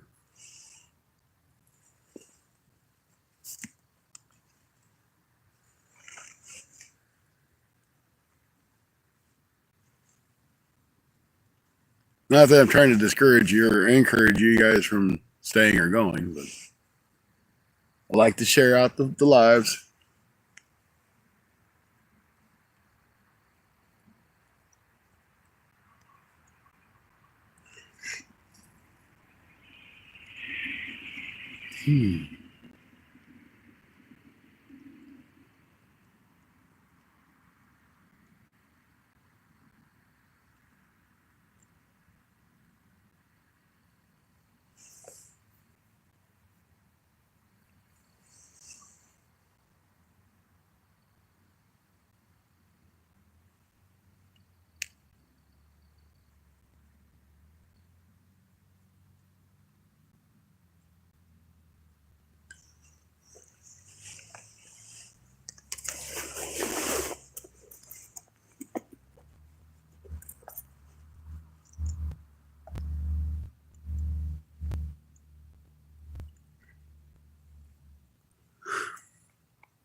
I think maybe this would be a better spot when it gets warmer.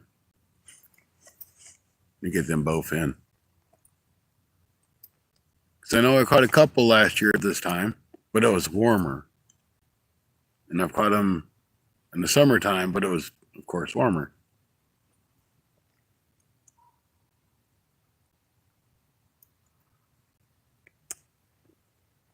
Bet you if I was throwing a rattle trap, I could catch a bunch of them stupid Asian carp out of here.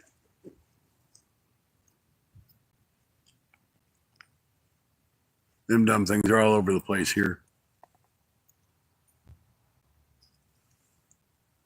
And they're useless fish. Some people, they say they're good to eat, but I think they're really bony.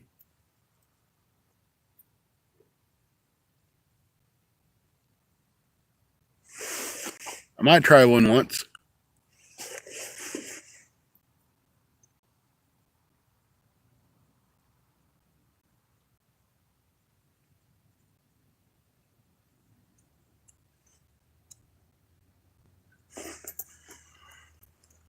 Oh, yes.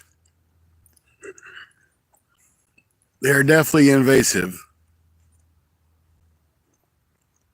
The Asian carp, the big head carp, and I think silver carp. From my understanding of what happened, I don't know that my facts are right, and I won't say they are because I don't know. Is there was farms down in maybe Florida or New Orleans or something that they bred the Asian carp. And when one of the hurricanes come in, they all flooded out. So they got released into the water system. So what they do is they eat plankton, which is what the gizzard shad, threadfin shad, spoonbill, and I'm sure there's other fish up and down the waterways that eat the plankton. So they start to cut into their food chain and they multiply tens of thousands per fish they can lay. So if you know what I mean, tens of thousand eggs each fish can lay. And if you're going down the road and going down the river in a boat and you happen to have one jump up because they spook, There's people that's been knocked out. They've hit people in the chest, arms, and I mean, they're big. I mean, these things, even if a 15-pound fish jumping out of the water and you're doing 20 miles an hour and it knocks you out, it can hit you, it can knock you out. You're going down the river and you'll just hear them hit the bottom of the boat. They go thump, thump, thump. That's some stupid Asian carp hitting the bottom of the boat. And they will jump in your boat. They can fly. I was talking to Rod earlier about them because, you know, Rod pushes barges around. I'm like, do they ever jump up on the barges? He's like, yeah. He said them dumb things, if those barges are loaded, they'll jump up on the boat. Like if it's got a deck.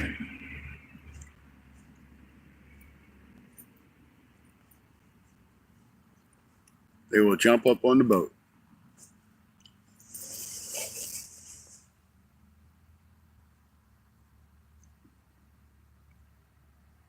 That I don't know. I have no idea.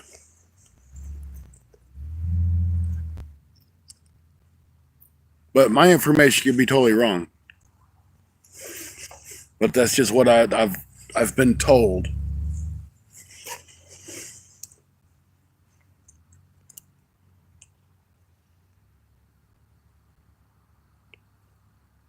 The only good thing you can do with those is if you end up with one, if you snag it or whatever, just cut the gut pocket, that air bladder, and throw them back in and let them sink. Or take them and throw them in your garden. They're going to stink, but it'd be good fertilizer.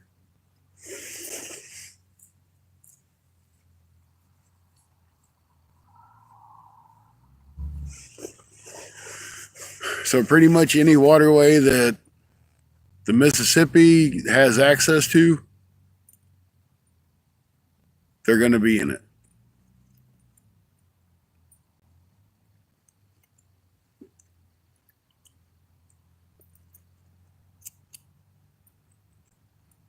Just like them stupid snakeheads are starting to make their way up here. Them are invasive too. I don't know where those are from. I'm sure they're probably from Asia too.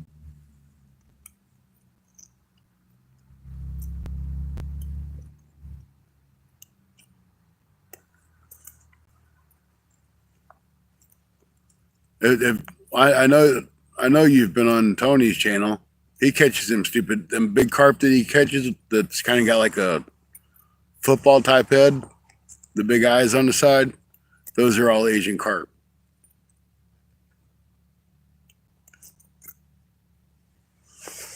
Which they're not even carp. From what I understand, they're minnows. Or they're in the minnow family.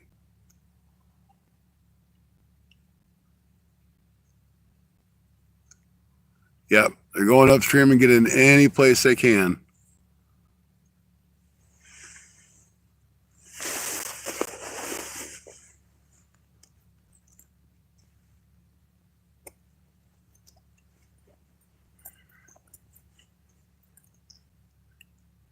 And then when you get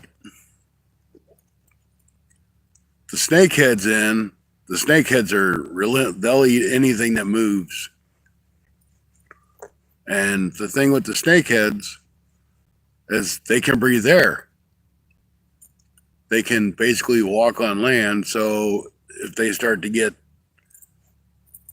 in an area that, say they're coming up a riverway and they hit a dam, they can literally get out and get into another waterway by walking on the land and breathing air.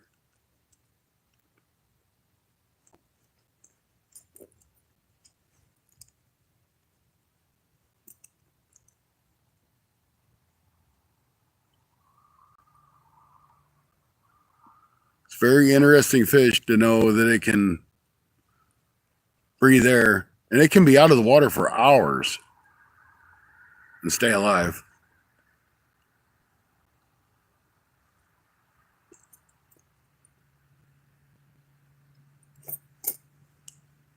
Yeah, Google it, check it out. I mean, it's interesting of what the snakeheads can do. And if you look up the silver carp or the Asian carp, you'll find out, I'm sure, how they got into the waterways. I'm sure they'll tell you somewhere.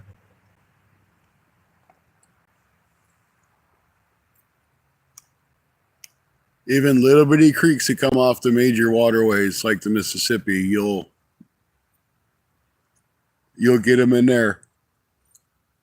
And if it floods, people have ponds that the river happens to flood into. They'll go into those ponds. Same thing with the snakeheads.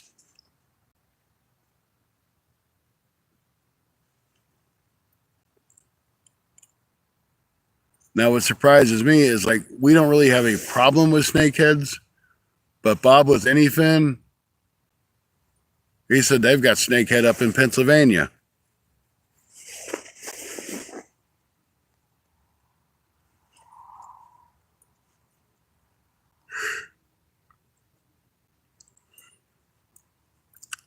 So they've made it all the way up there.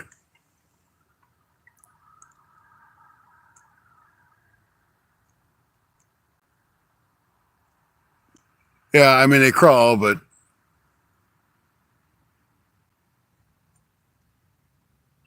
because they ain't got feet.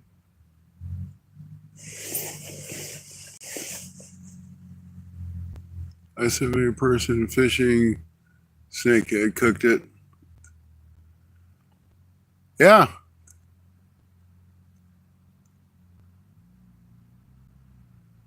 How are their carp getting?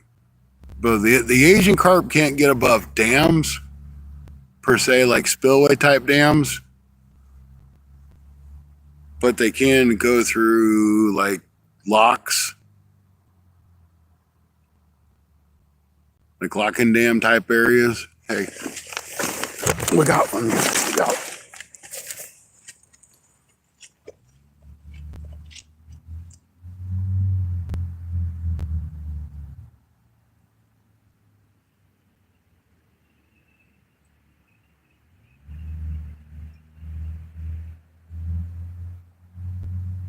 Come on.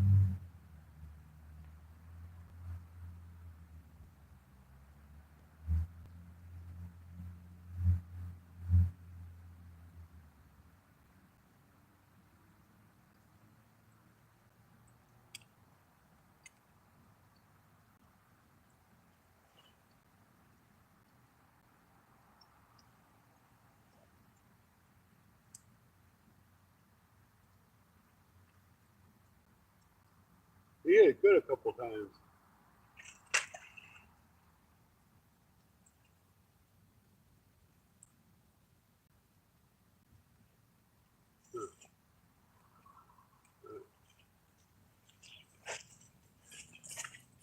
Well, I thought we had one. It was that third rod.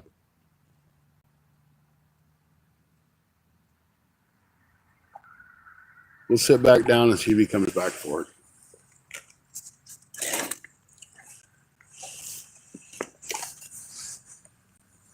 I think that's got two hooks on that one. So even if he got one, he'll have the other one right there in front of his face.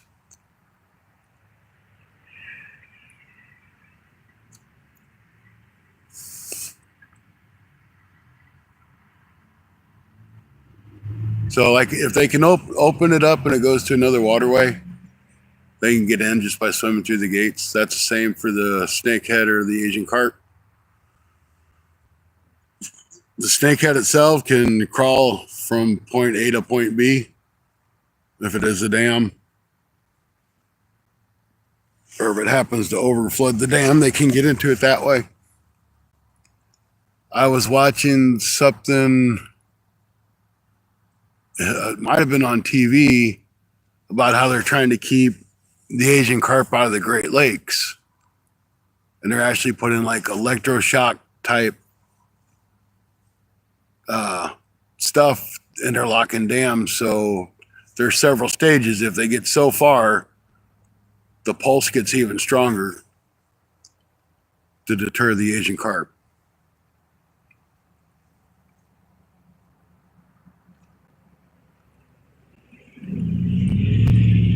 And like if you go here, you see a lot of commercial fishermen They're not out trying to, per se, catch the catfish. They're setting nets for these Asian carp to try to get them under control, which you're never going to do. But I was told, don't remember who told me, don't quote me on it, but they get like 70 cents a pound or something for Asian carp, and it's paid throughout the state. Don't know if this for a fact, guys. Don't quote me on it. And an average Asian carp is 15 pounds, easy. So when you see a lot of these guys out here with gill nets, that's what they're trying to do, is get them Asian carp. Well, dang it, we had a good bite.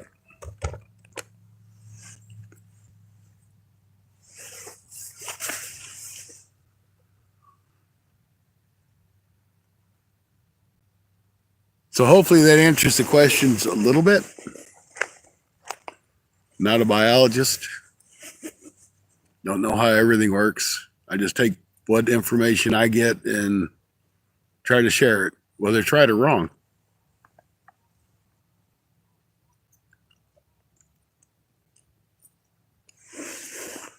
Did my chat freeze up? Did my chat freeze up? Nope, Hunting and Stuff's the last one to say something. Okay.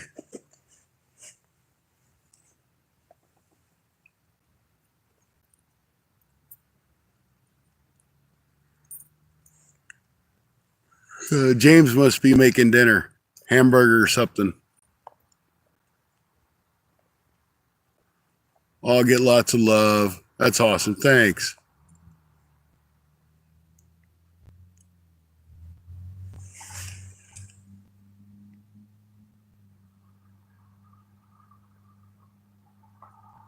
Hello from Indonesia.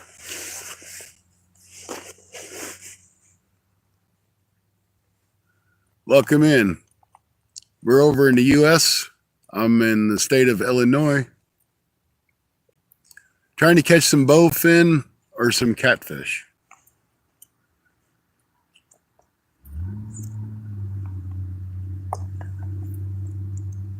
Haven't had a ton of luck, but did get one bowfin and a couple bites.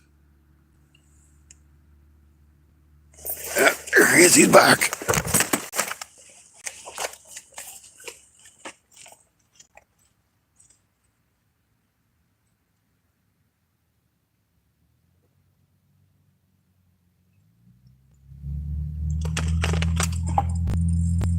He's on. This feels like a gar.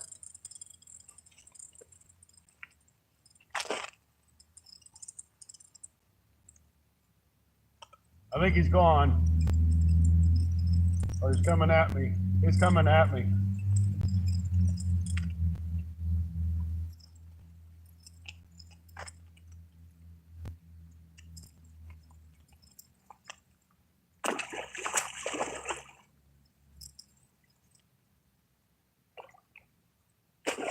Another bowfin, guys.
Might have to walk him over here to the ramp really quick.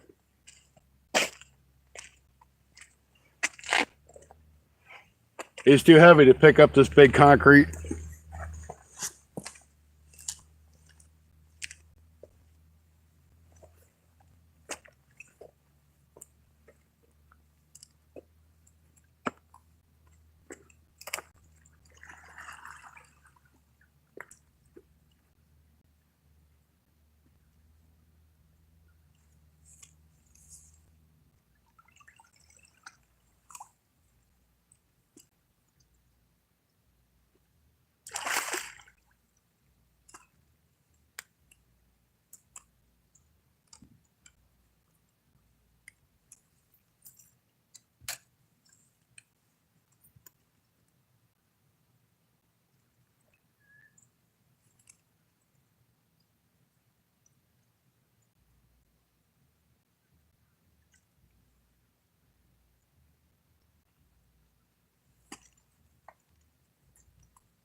guys, I'll spin the camera around here so I can kind of sort of see what you guys are seeing.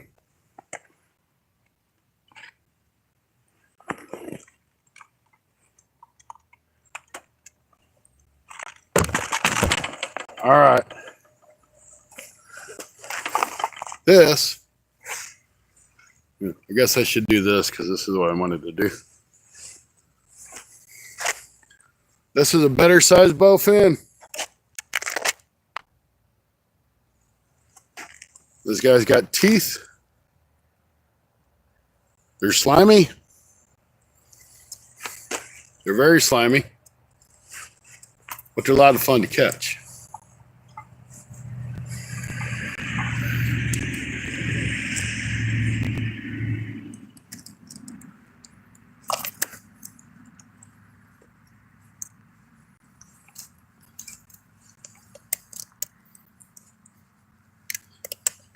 Come out of there.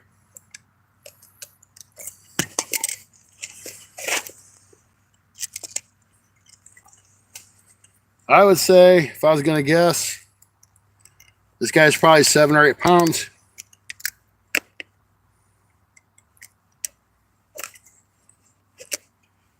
They got very hard mouths.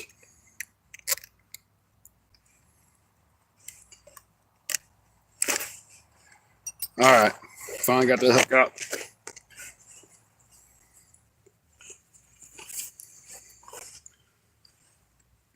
One last look.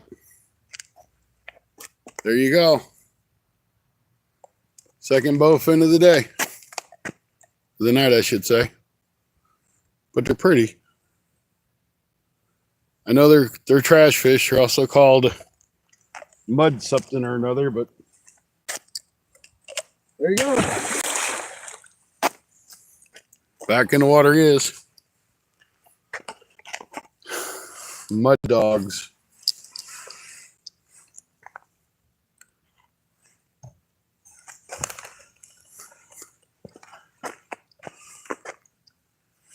All right. Well, now I kind of want to stay a little longer.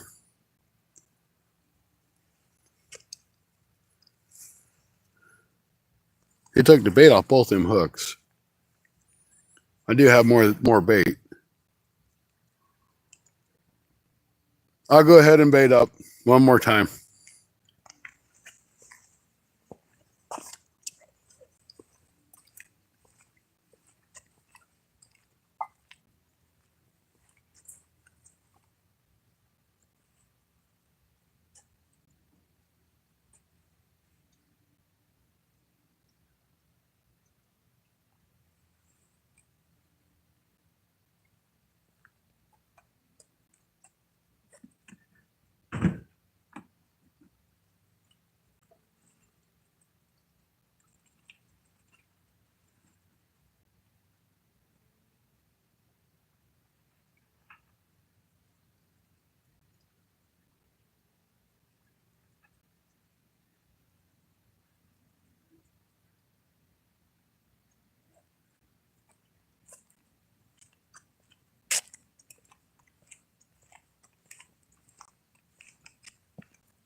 I lost my weight. Dang it.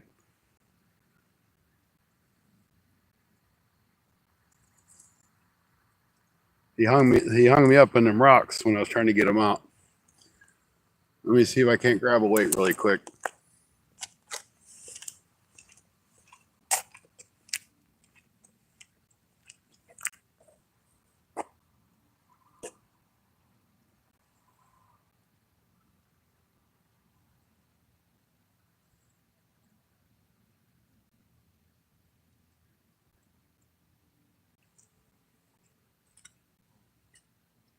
Ah, there goes another rod.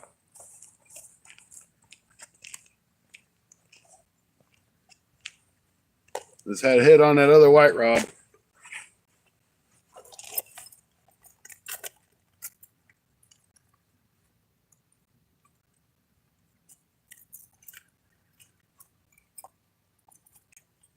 Same kind of bite too.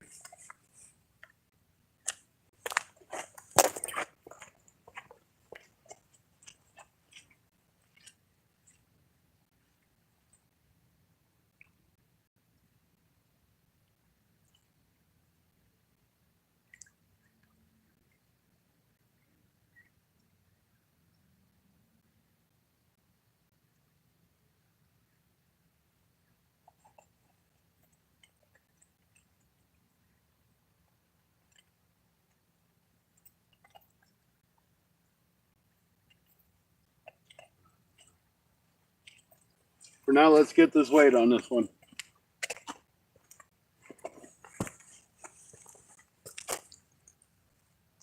Because, you know, if I'm doing this, the fish will bite on that.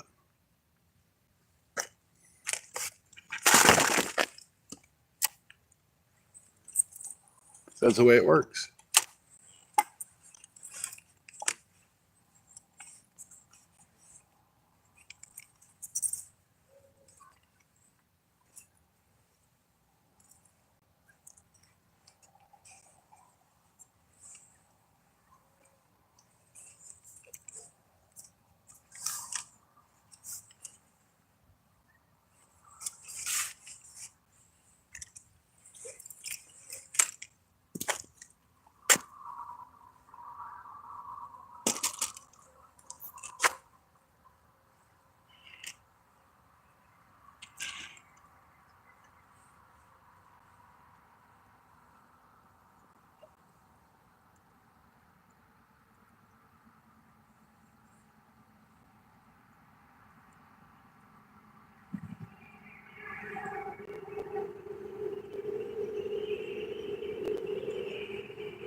That one's only got a single bait on it, so he could have took that bait off.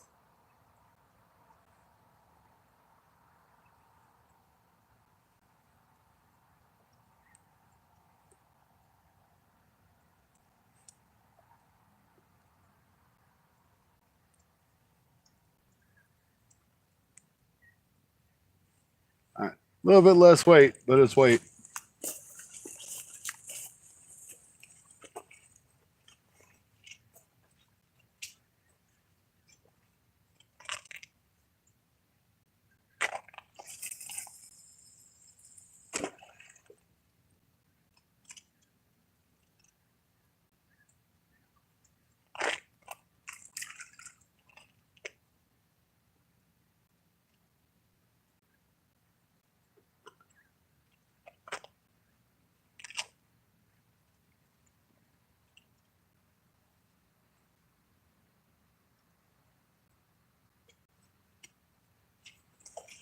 Yeah, we'll give it a 5 minutes or so, and then we'll go back and check that rod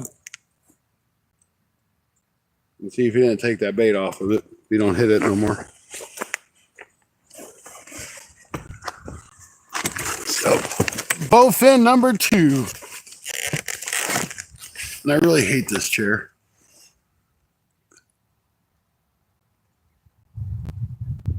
Wildcat Rigs, welcome in. So far, we got 2 bowfins.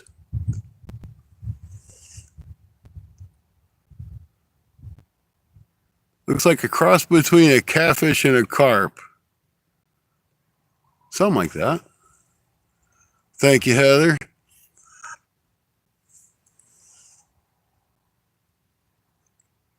I didn't see the green fins like that. You know, it could be the green fins. That could be like male or female. It could be, I don't know. Just uploaded a jig short. Okay, cool. Have to try to check that out.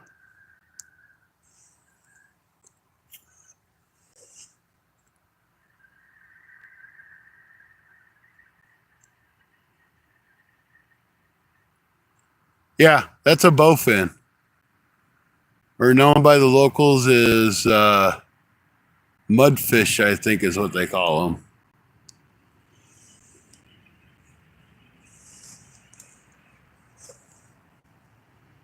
They put up a good fight. That one was probably a third of the size bigger than the first one I caught.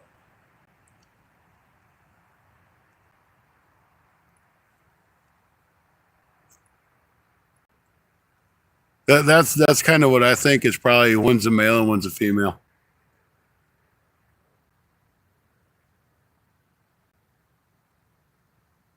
But I mean, that guy had a lot of fight in him. Kind of looks like an eel, kind of in a way, but really super big on steroids. Randall, welcome in. I see you over there lurking, huh? Seeing what's happening.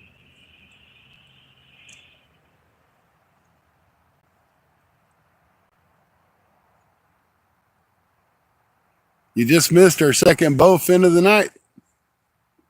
We had a good hit on that middle rod, but missed him.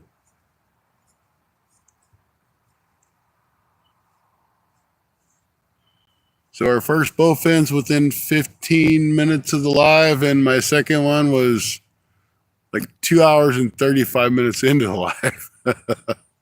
So it's been slow. Oh, you seen the first one? Cool.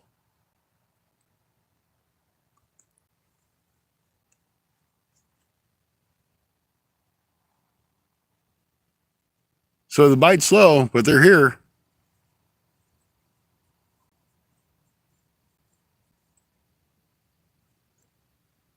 I think I'm going to check that bait on that middle rod. He hit it pretty good. He probably took it off of there. Hell, he might just be sitting there with it in his mouth. I've had that happen too.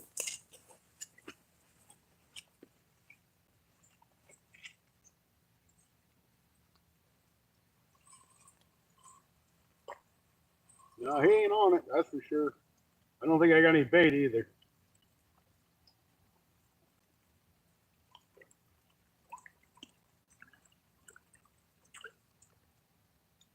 Nope. Fair enough.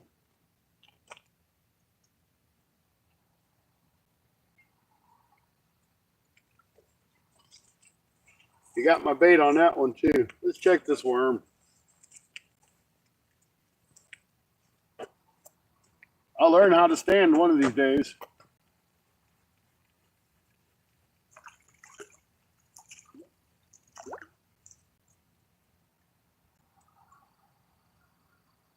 Shoot, I still got worm. Here. There. We'll put it right off the bank. I mean, it's like literally 5 foot off the bank. Never know what's going to be right there, though.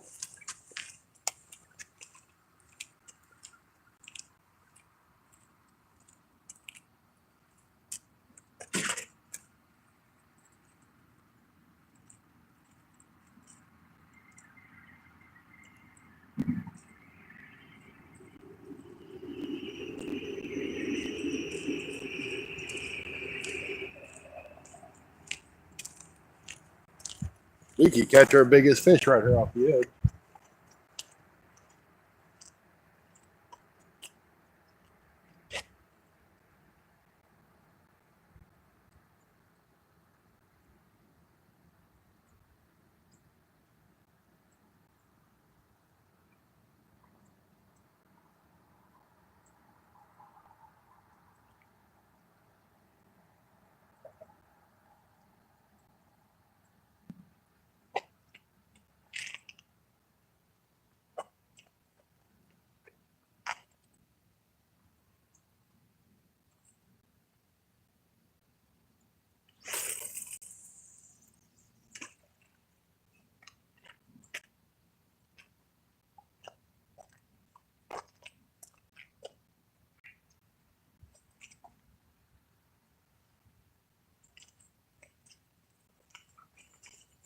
All right, I'm going to go wash my hands off real quick, and we'll wait to see what happens. I threw that one right in that same area I was at before when he hit it. So maybe he's still hanging out there.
Wicked, welcome in. Good to see you. Yeah, it's nice to see you. How you been, Wicked? All right.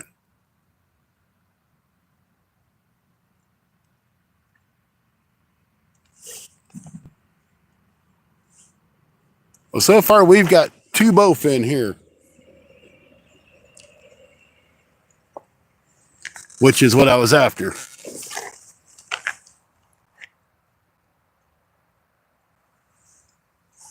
Oh yeah, that's nice. Everybody and their brothers out doing lives tonight.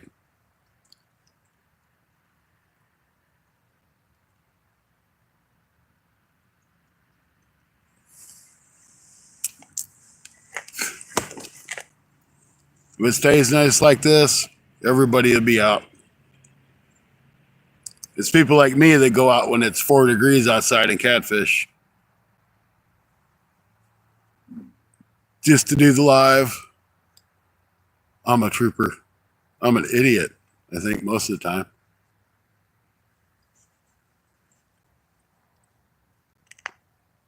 But it's all for you guys. At least mostly. Sometimes I just have to get out of the house and I can't take it. I mean, who in their right mind would go out and sit out and catfish when it's 4 degrees?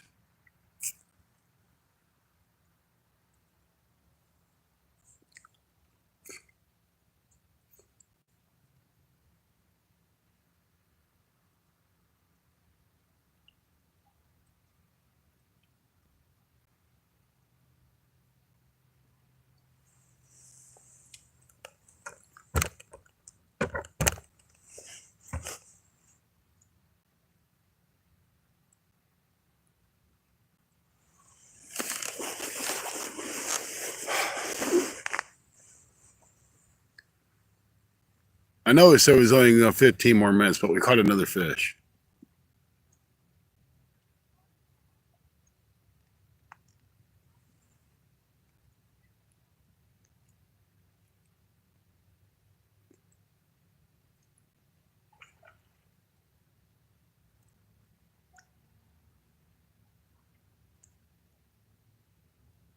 As soon as I get my own view.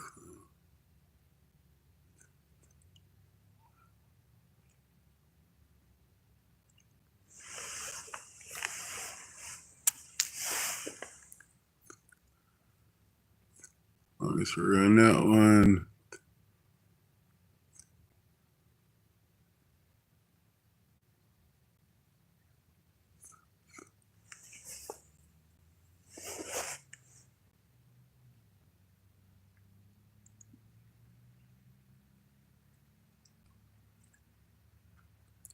Okay. I'm just going to sit here for a minute. I'm going to kick back. Wait for that rod to bend over. I know that fish is still over there to hit it. It wants to eat that that shad. The shad was already opened up. And it wasn't going to be any good if I took it home and refroze it. So I'm like, I better use it. There's a big old gizzard shad rod left for me.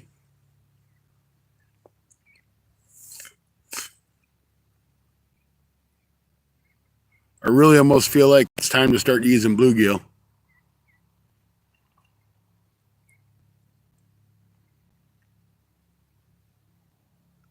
Which I don't know why bluegill works so well, but it does.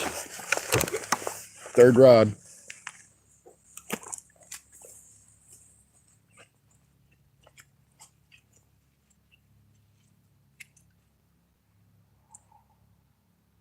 Don't help, I'm standing in mud.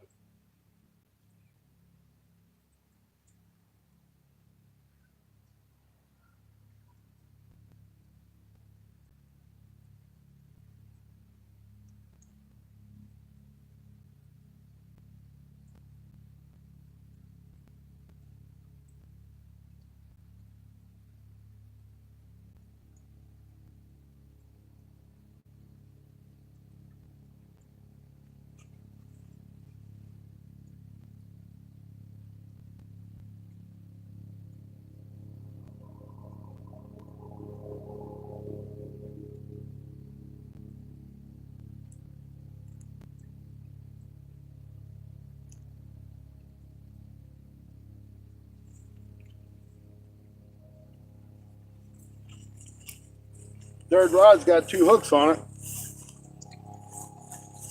They're fairly close together. So my logic is, you got 2 hooks close together with baits. They take one, they're going to go after the other one because they're going to smell it.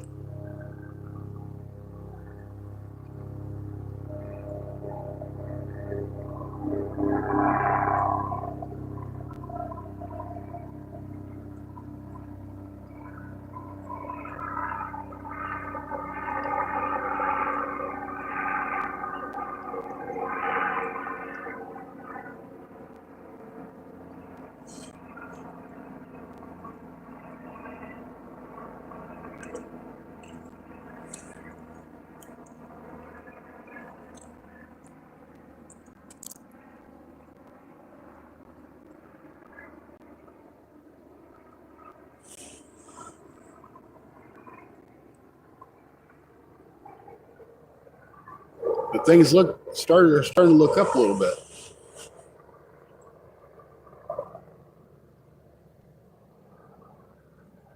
He's pulling that rod forward.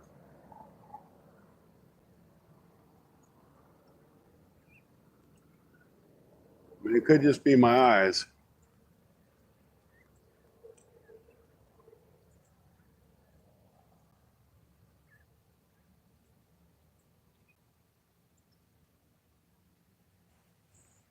Could be my eyes playing tricks on me.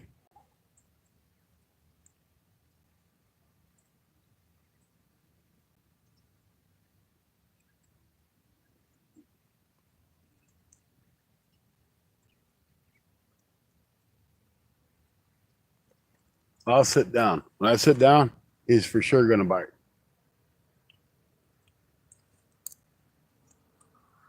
Because fish know when you sit down.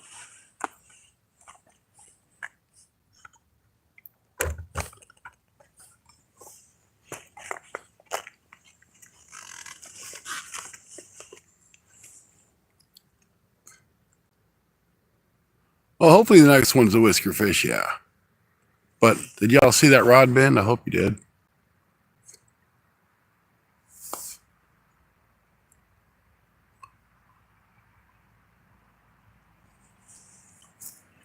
$37 likes, just seen a flip. So thank you for whoever that was.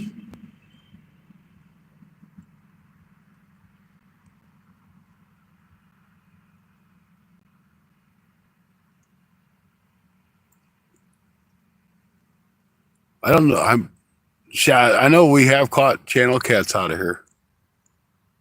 So I mean, the possibility for whiskered fish is there.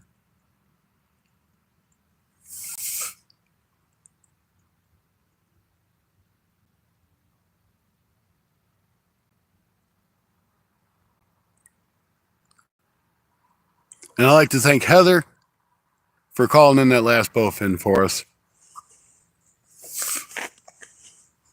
If it wasn't for Heather, that fish probably never bit.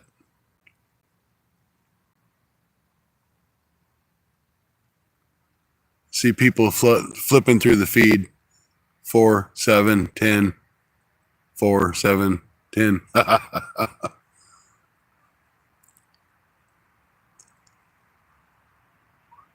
Oh, Heather's probably off with somebody else. Main girl, what is up, MG? Where there's a main girl, there'll be an Anthony J not too far behind. Unless he fished too hard today. I seen he was live, but I didn't have service.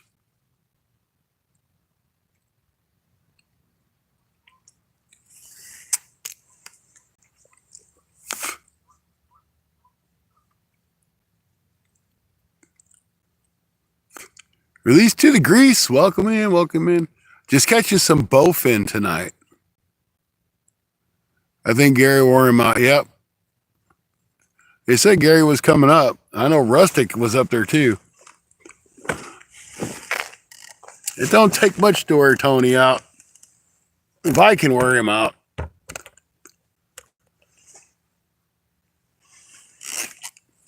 Yeah, the target fish was bowfin for tonight, and so far we've succeeded with 2.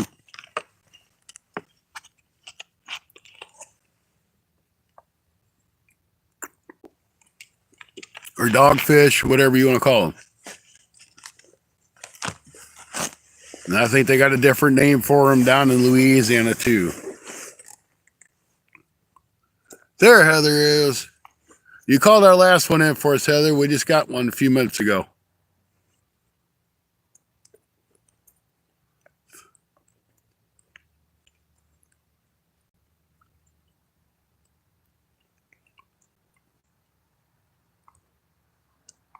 Then we had another good bite. He didn't hook up though.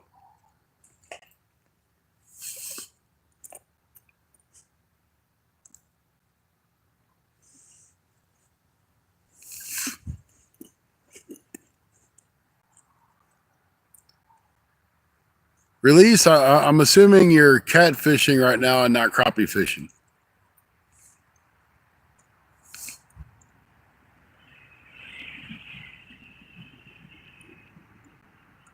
They're bowfin, but they're also known as dogfish. And they've got another name for them down in Louisiana. I don't know. Don't remember what it is.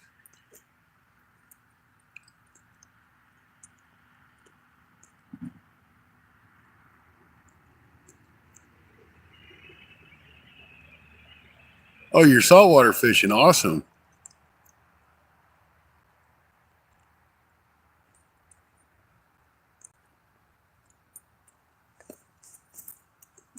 I wouldn't know what to do with saltwater fish.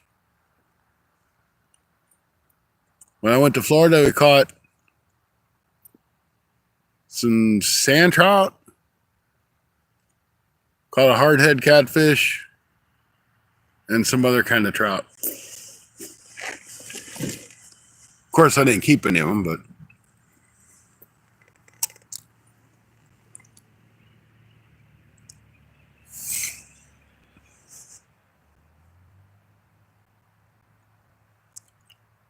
Google says a bowfin, also called mudfish or a dogfish. It's a living fossil. Yeah, they're prehistoric.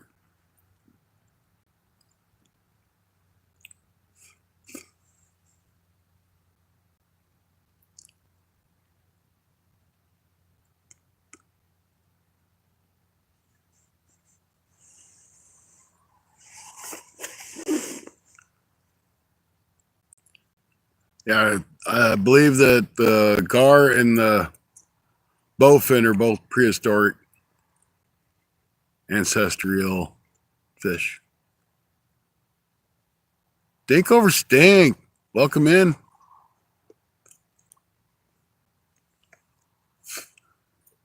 Now all the cool people are coming in.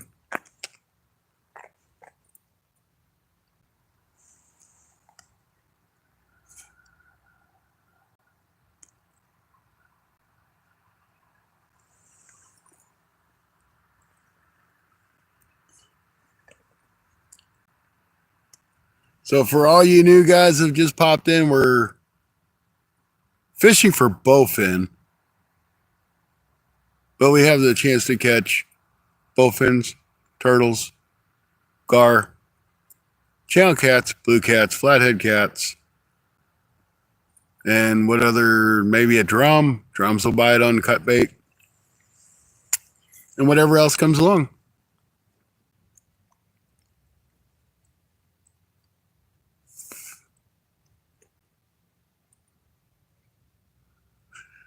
Yeah, I know, but I'm kind of known for catching turtles. Not on purpose. I just seem to do really well at it.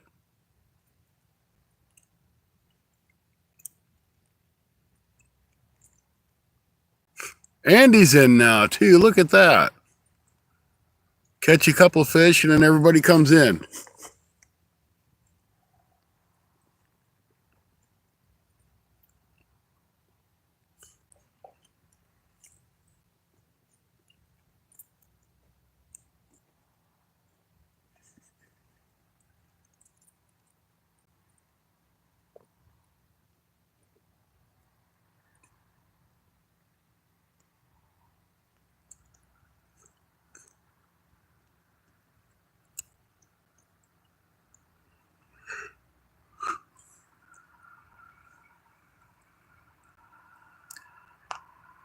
We'll hope for one more fish. Don't forget to hit that thumbs up too, if you don't mind. We've been here for 3 hours, 2 fish. Not very good, but we're catching.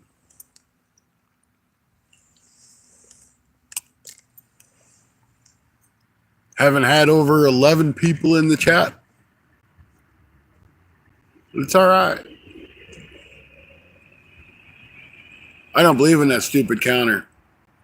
I think people are like, oh my God, there's only 2 people in here. You'll see 6 people talking.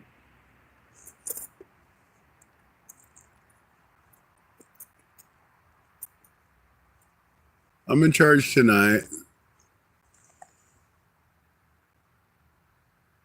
So that's right. MG is always in charge.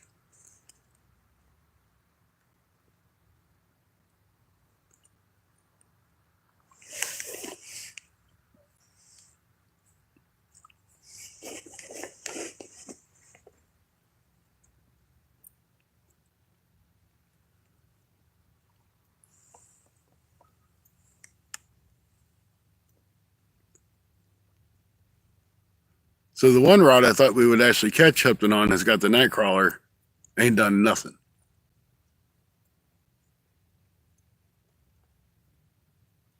Both the fish have been caught on the same rod and reel. We've only had a bite on the other one.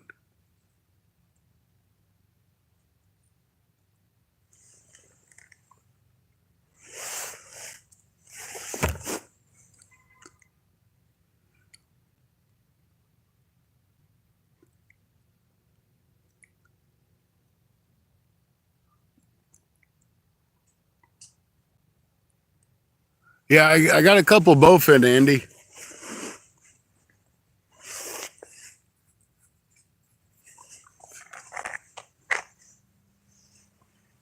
It's actually what I came after is bowfin.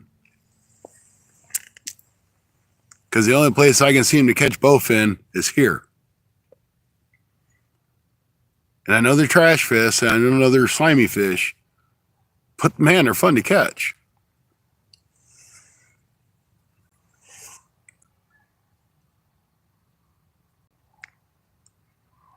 These guys running trout lines for catfish don't like them because they'll eat their bait.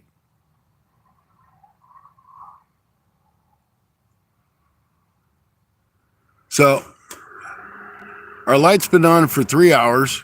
Well, probably 2 hours. And it's still got a full charge on it.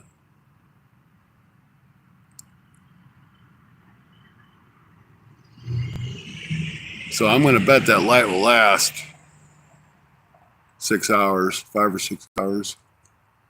Fishing what you do. What do you kiss your ass? That's right. Catching is what you do to enforce it. Yep. Implement it.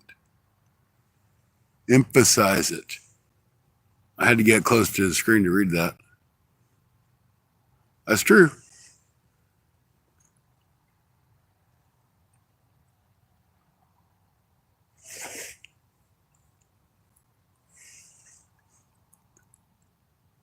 Because we all know here on the Fun Fishing Adventures channel, we fish a lot. We don't catch a lot, but we try like hell.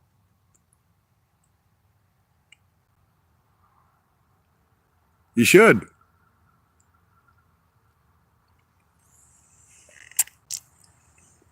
It'll probably sell like hotcakes.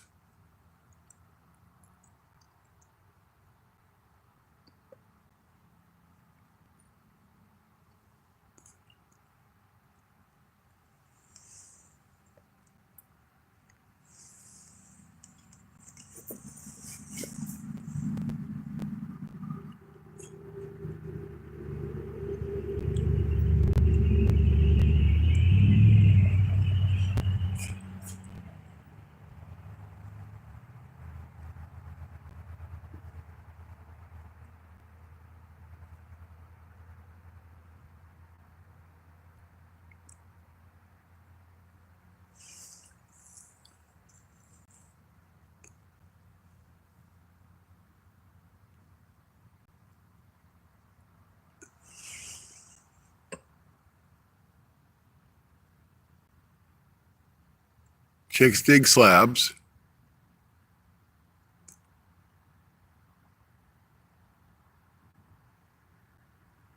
Heard a hooker smell like fish. That's good too.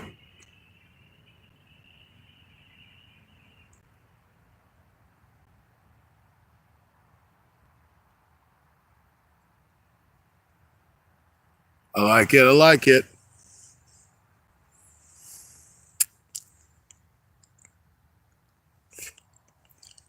Now, are these available through your merch store, or do people need to contact you directly?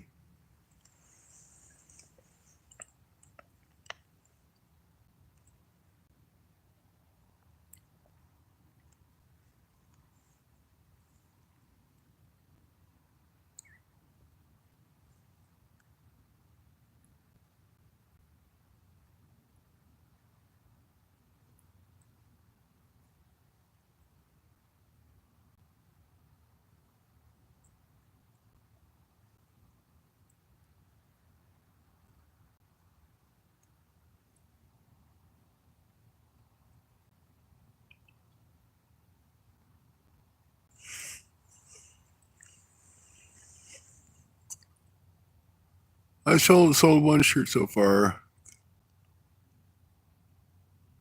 You gotta get out there and put it out on Facebook. Put it out everywhere. I mean, those are cool shirts. You should do okay on them. Just put them out there.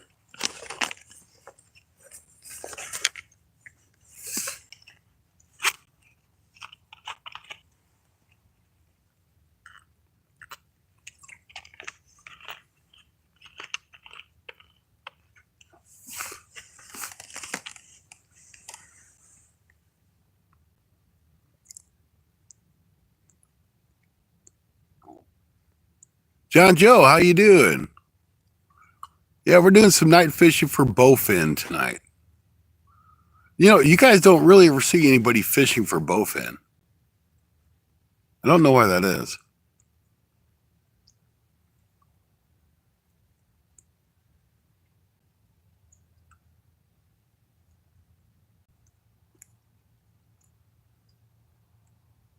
Yeah, I've been here. Matter of fact, I've been live the past couple nights.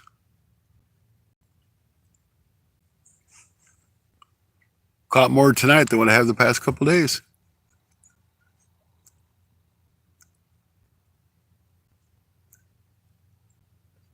Snakehead, no, not snakeheads. I caught bowfin. They're different.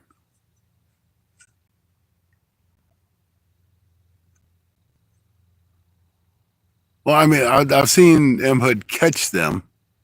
I don't know if I've ever seen him intentionally catch them. What do they call them down there? I don't remember what he calls them. They got a different name for them down in Louisiana. Also, my website. Hey, Andy, why don't you push your website out there so people know?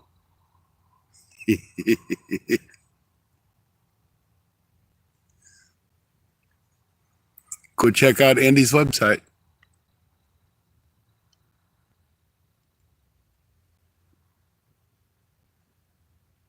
Blogs, videos, and etc. Merch store, same link. Yep. Good deal. Sounds like you got it all dialed in.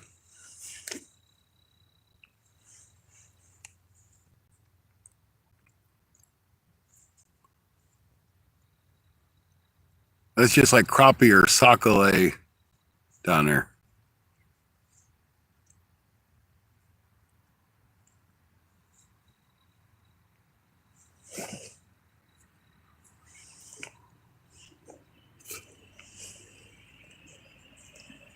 All right. It's 10:10. We'll give it to 10:30.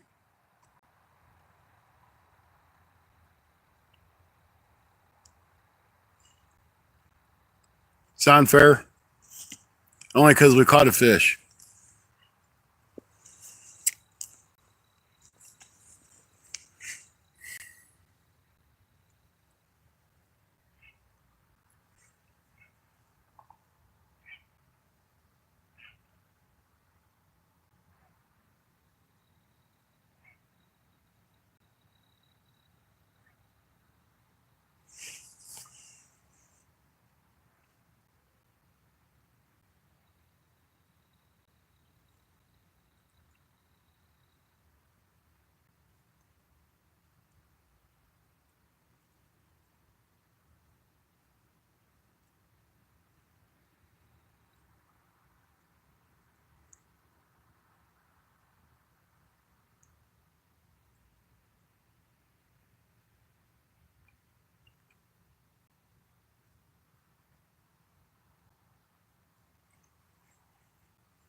Cole and Jay fish for bowfin on occasion. I've seen them crappie fish. I've seen them bass fish some, and I've seen them catfish, of course, with like noodles. I ain't never seen them bowfin. Try to fish for bowfin. Falling behind on my fishing. Yes, you are.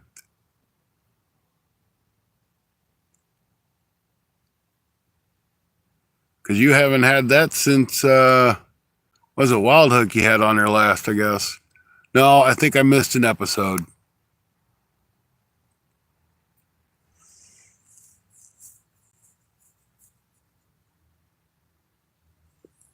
You got to get back in gear.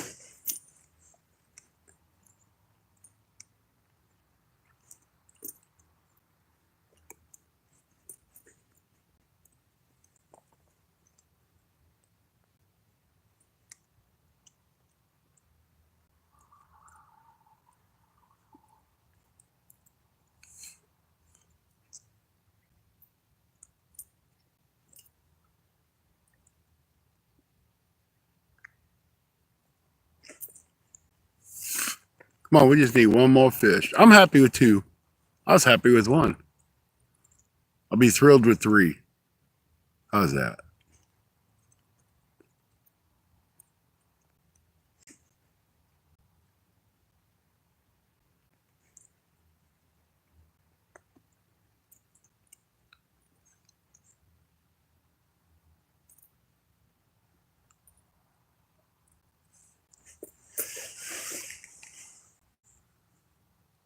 I used AI image. Yeah, I fooled around with that AI stuff just a little bit, but I never could get it to make what I wanted it to make.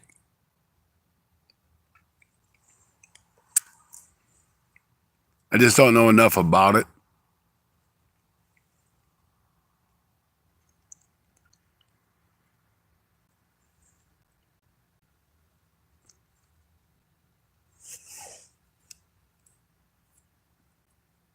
Everything I would get was like really cartoonish.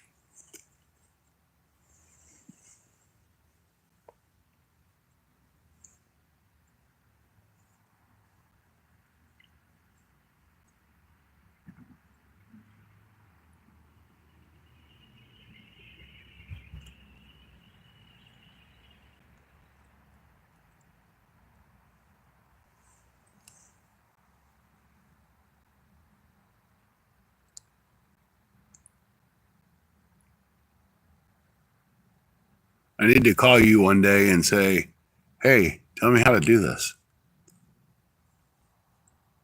So I can pick up on it pretty quick once I get the basis of it.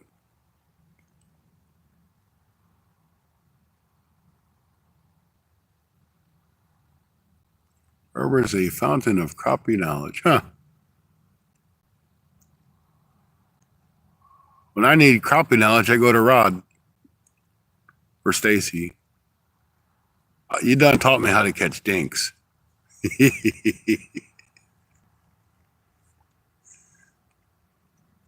Oh, I knew how to catch dinks a long time ago. I got really good at it.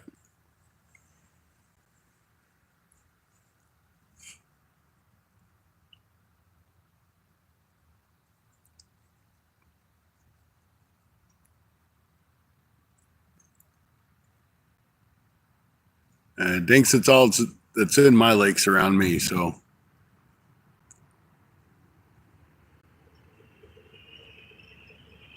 that ain't nothing unusual.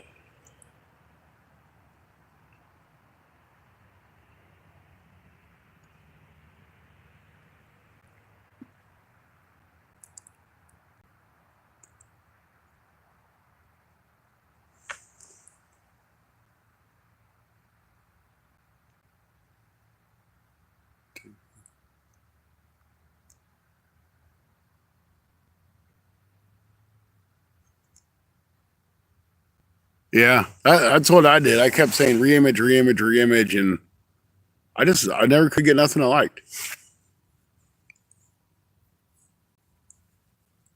I mean, I've kind of got the grasp on Canva, as far as doing my own stuff.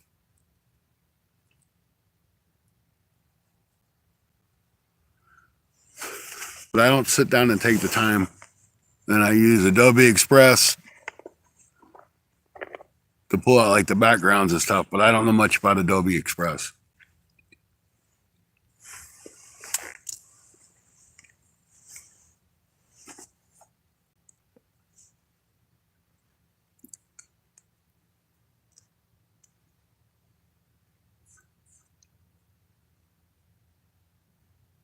Yeah, I know a lot of people have been doing the AI music.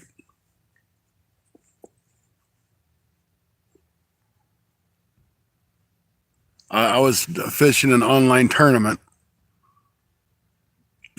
and the host has his own music, AI generated. It was like a 4 or 5 hour tournament. He played that AI generated song over and over and over for that 4 or 5 hours. Non-stop. It was just like on a loop.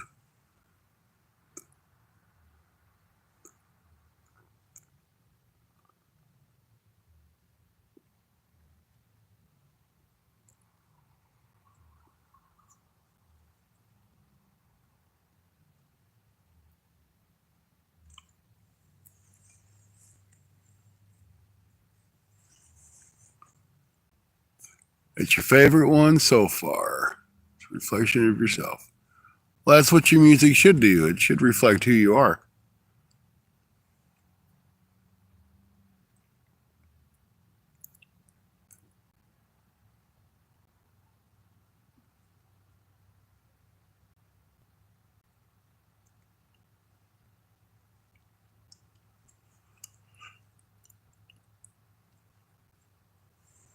Oh, shoot. I'm starting to get tired. That's what I get for being an old guy now. Used to, I could sit out here for hours and hours and hours till 1, 2, 3 o'clock in the morning.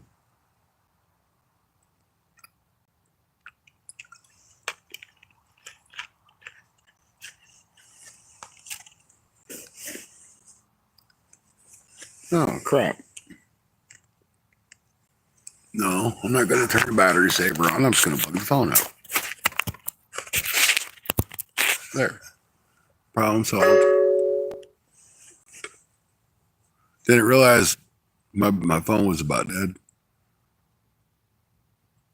Lasted 3 hours. I ain't so great, but it ain't bad.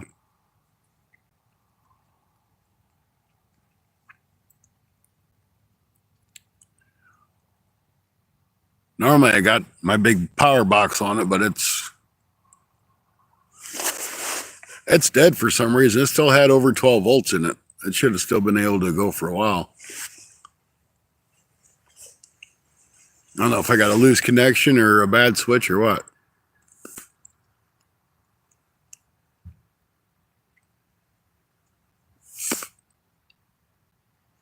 Come on, Bowfin. You got a few more minutes. You got 10 minutes.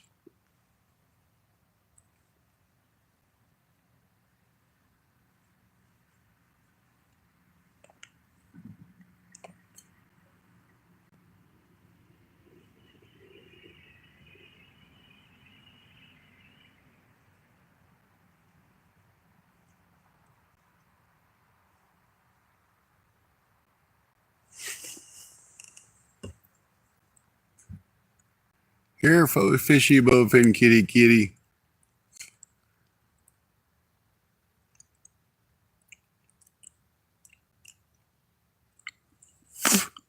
Oh, man, girl probably done flew the coop.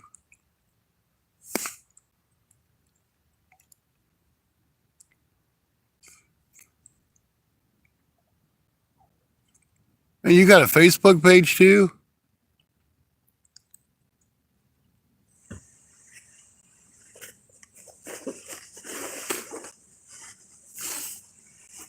Man, you got all the cool stuff.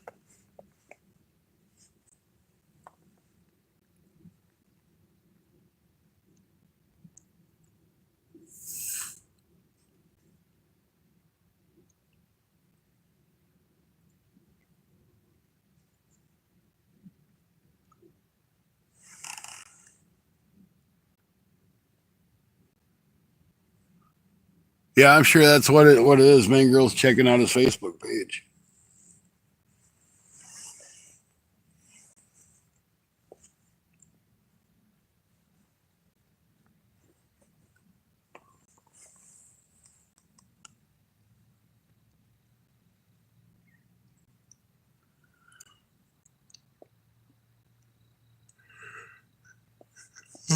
This is absolutely the last extension of the fishing. 10:30's it. That's done. The Facebook.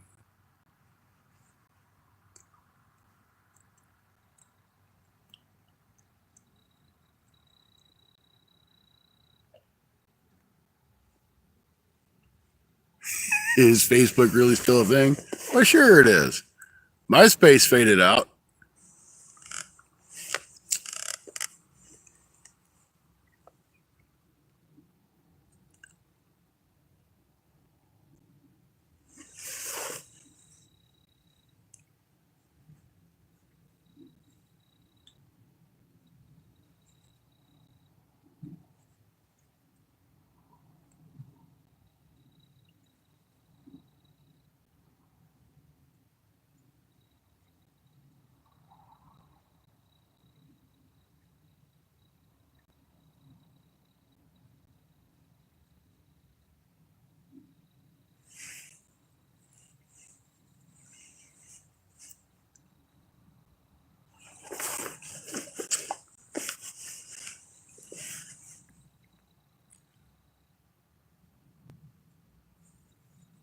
Hey, 40 people's not bad.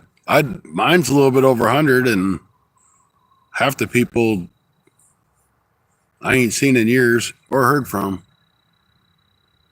Don't do face.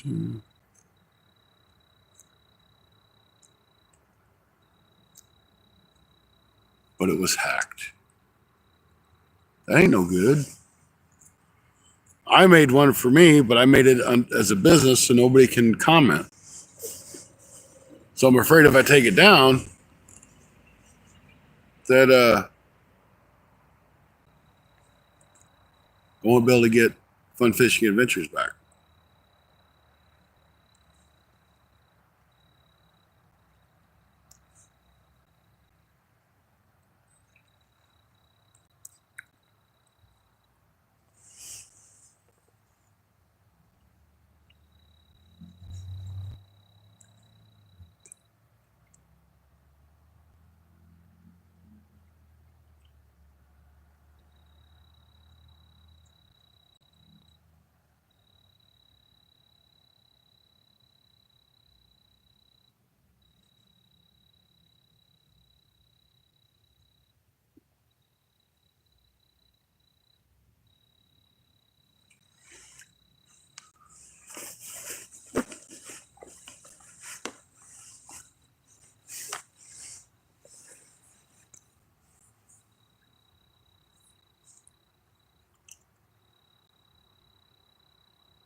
Starting to hear a lot of little threadfin shad moving around out here.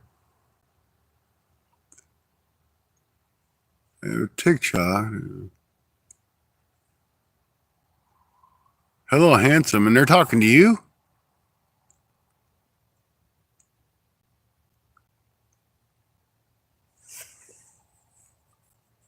Yeah. And people on TikTok's messed up. They're saying hello, handsome to you.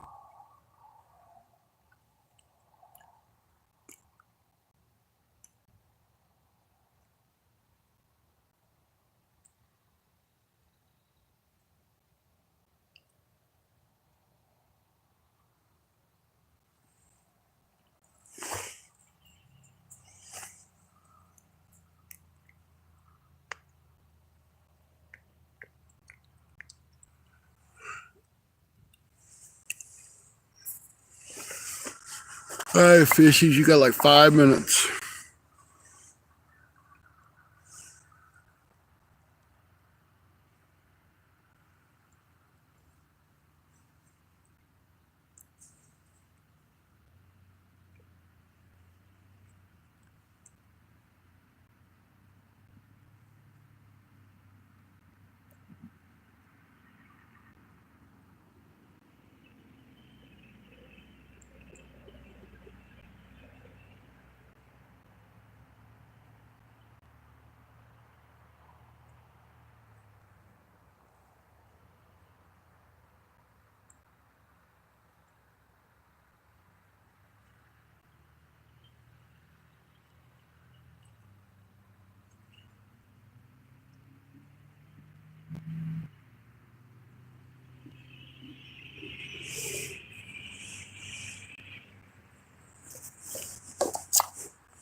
Keep a small references because I don't care to see the evidence for his argument. Yeah.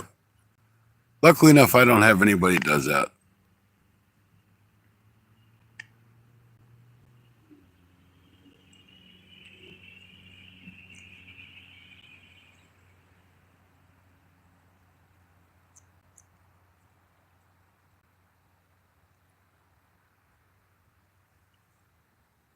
Well, sure, they want money.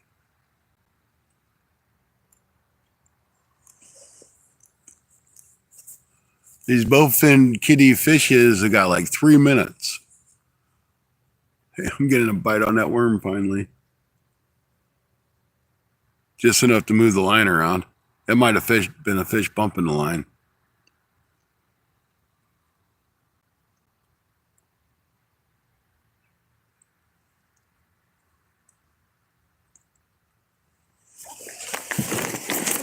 Thanks, Heather.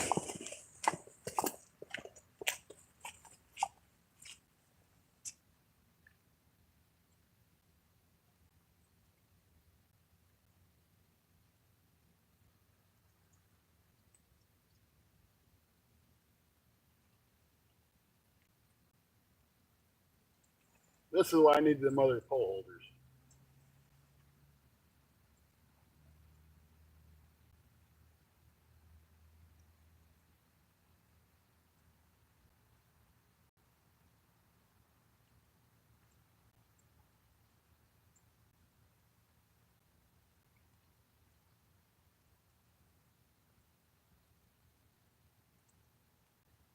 I think he's there.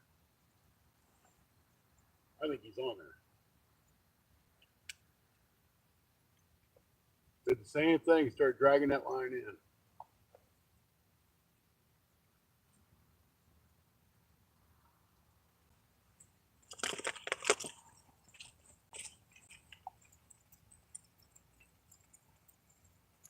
I don't think he's there. Missed him.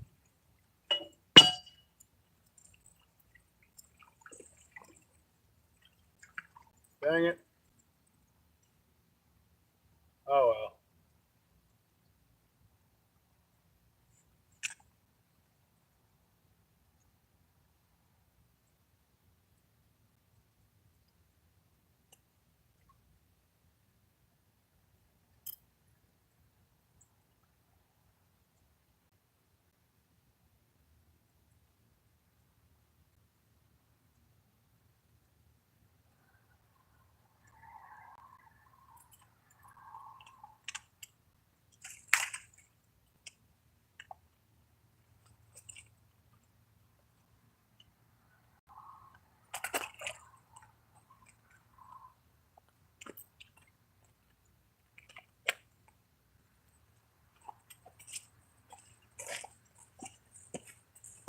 We almost had him.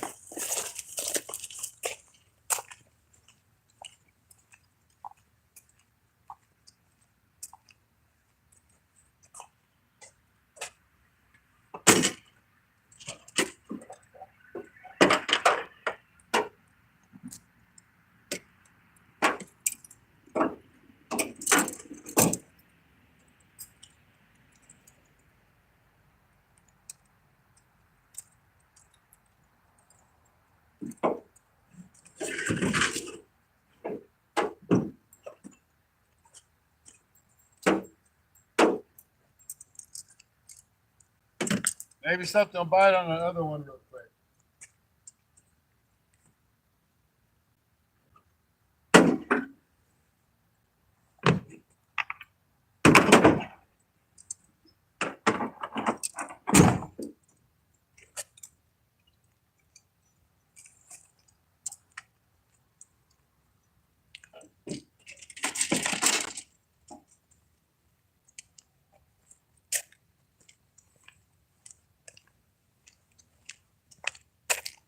Heather, you called that one in good. It bit on it. I just was a slacker and missed him. I really thought he was going to be on there too, because he brought that dude way in. We missed bowfin number 3. Almost had it. Dang it.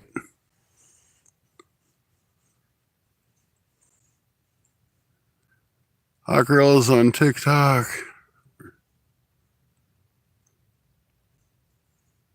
To find a turtle, yeah, with an old buzzer. That's right. You tried. You did good, Heather. Appreciate it.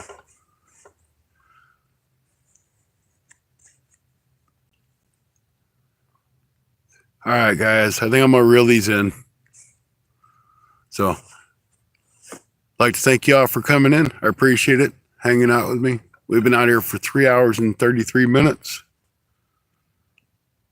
It's been a long night. It's been a long weekend. Thank you guys for jumping in the lives.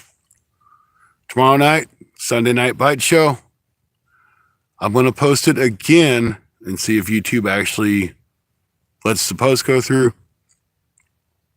So come check us out, root us on. Be myself and Stacy. And I'm not 100% sure when we're going to start. I'd imagine probably around 4 or 5.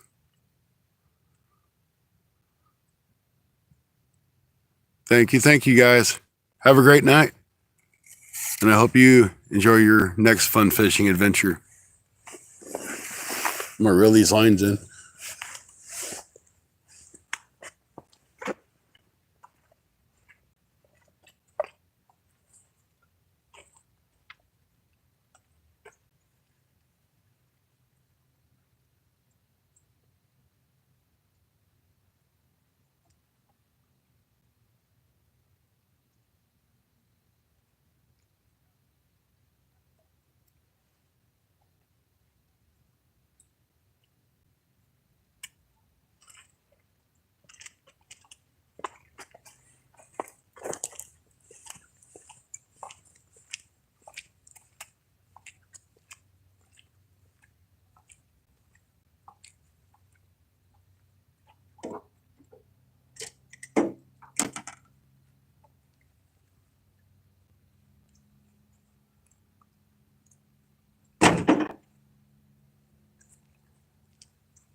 Still got 3 awesome people watching me pack up. You guys are great.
Okay, that's it, folks. Everything's picked up. Thanks again for hanging out. Catch you later on.